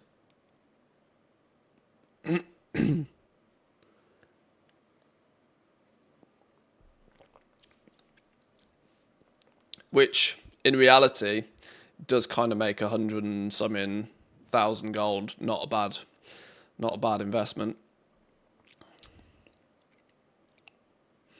But do I want to put myself in the pile with absolutely everybody else, with the other 200 people trying to sell these? Because like I said, you've got competition on these on every single server. But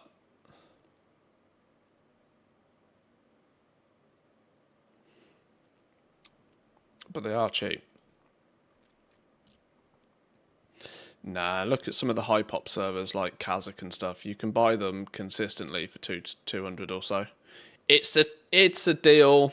It's a deal price for sure. But it's a deal that I think I will pass on.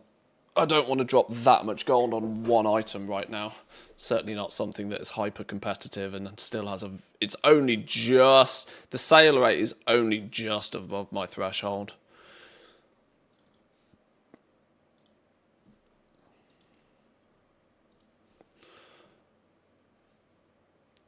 Cool as it is, though. A rhino? This just about sneaks into our sale rate threshold. I need the rhino, actually. I think this is a... I don't think I have the woolly white rhino. I've sold a few of these in the past. But I've never bothered to keep one for myself. You can quite commonly pick them up for 2 mil, though. Quite commonly pick them up for 2 mil. Maybe when I'm feeling really rich one day. Not today, though. The profit margin on selling it, the profit margin on flipping it from 2, you'd have to sell it for 2.5 to make it worth doing. Cool that it's there that cheap, though. Just not today. Hikari Fighting Claw for 2,000 gold. 0.06. Regional sale average of 7k. Market price 8k. Selling for 2k. It's a weapon, whatever. You can risk it more liberally when the item only costs you a few thousand gold in the first place.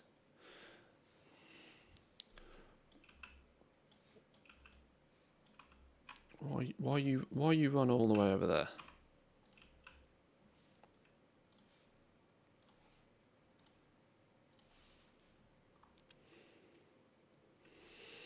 Next highest on the Undermine, 229. Yeah, I mean, that was a pretty solid deal. I mean, if anybody else wants it, go get it. But I didn't want to drop quite so much into that one single item right now. I'm more looking for items around the 10 to 30,000 gold mark. One day we'll get into the dizzy heights, but I want to get the ball rolling a bit more before I spend that sort of money on anything.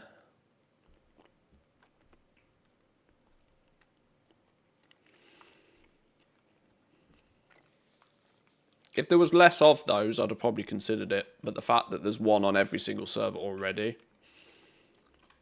and actually more than that, there's like multiple on every server already.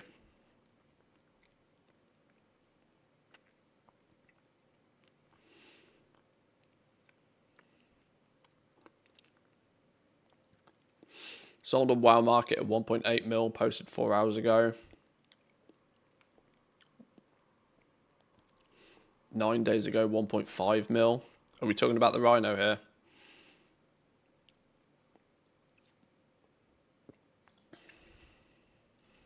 Yeah, this is where a touch of like general market knowledge can be helpful.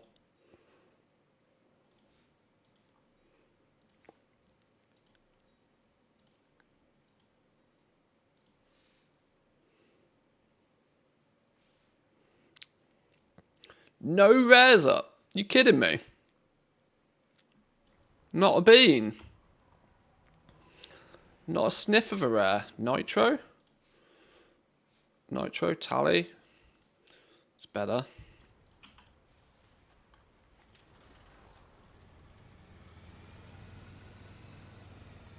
Wait, hang on. No.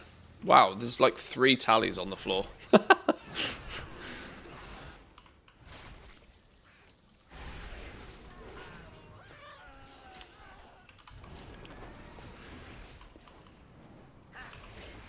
Well, the reason the Rhino exists in the first place is because you get it off the black market auction house.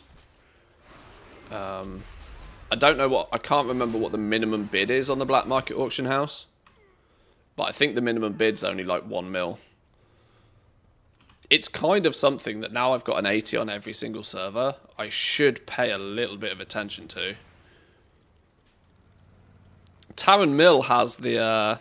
or Taran Mill had the Longboy up on the black market auction house today, by the way.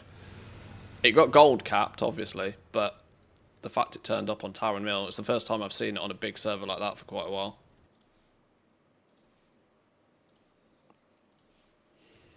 But even that seems to pop up occasionally and isn't necessarily always getting gold capped anymore. Oh, we lost a Nitro kill.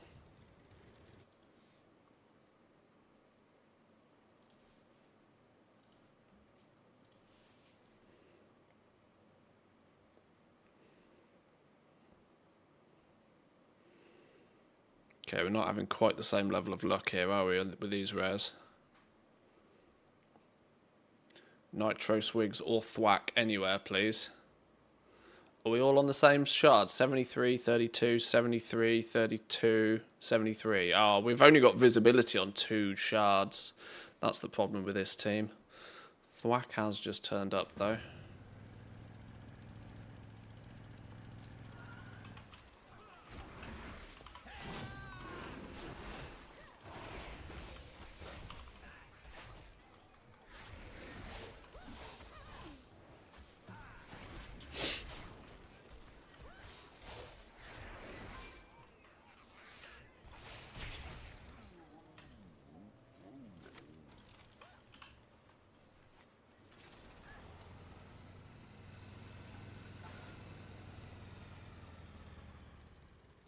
That's 3 of the 4. If we can grab a Nitro... Oh, no, it's not. That's only 2 out of the 4. We need a Nitro or a Swigs, preferably both. Swigs. Yes, that's the one we actually want. Yes. Oh, Nitro's up on this shard as well. Yoink. Right, die, Swigs, die.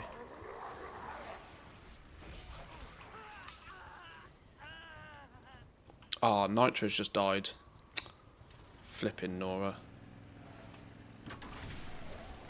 Oh no! My add-on lied to me.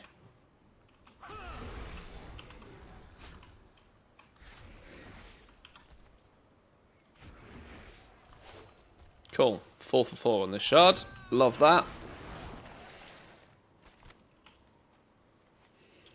Right, what's this lot saying? Swollen egg, stupid crystal. Log out.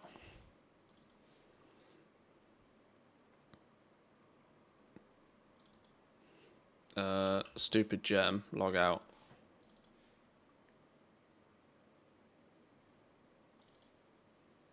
Dust Cave boots, 2k. Solid flip. 2 sets, sure.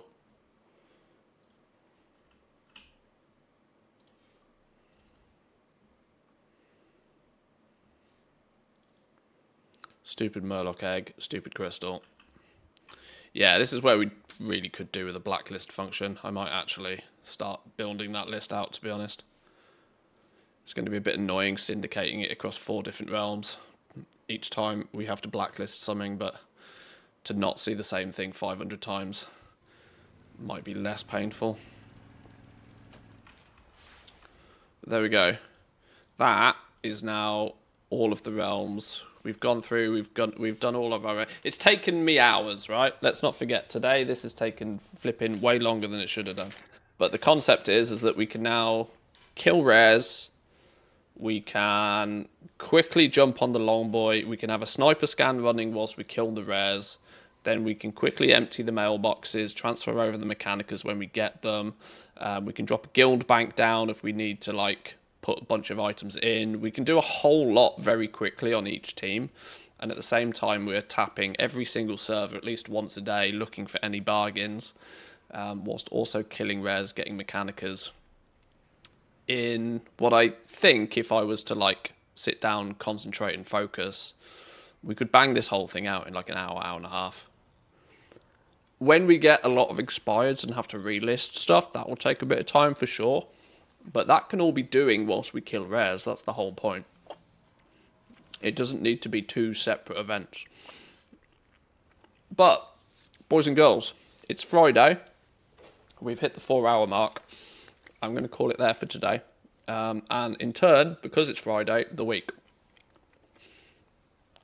We'll be back on Monday.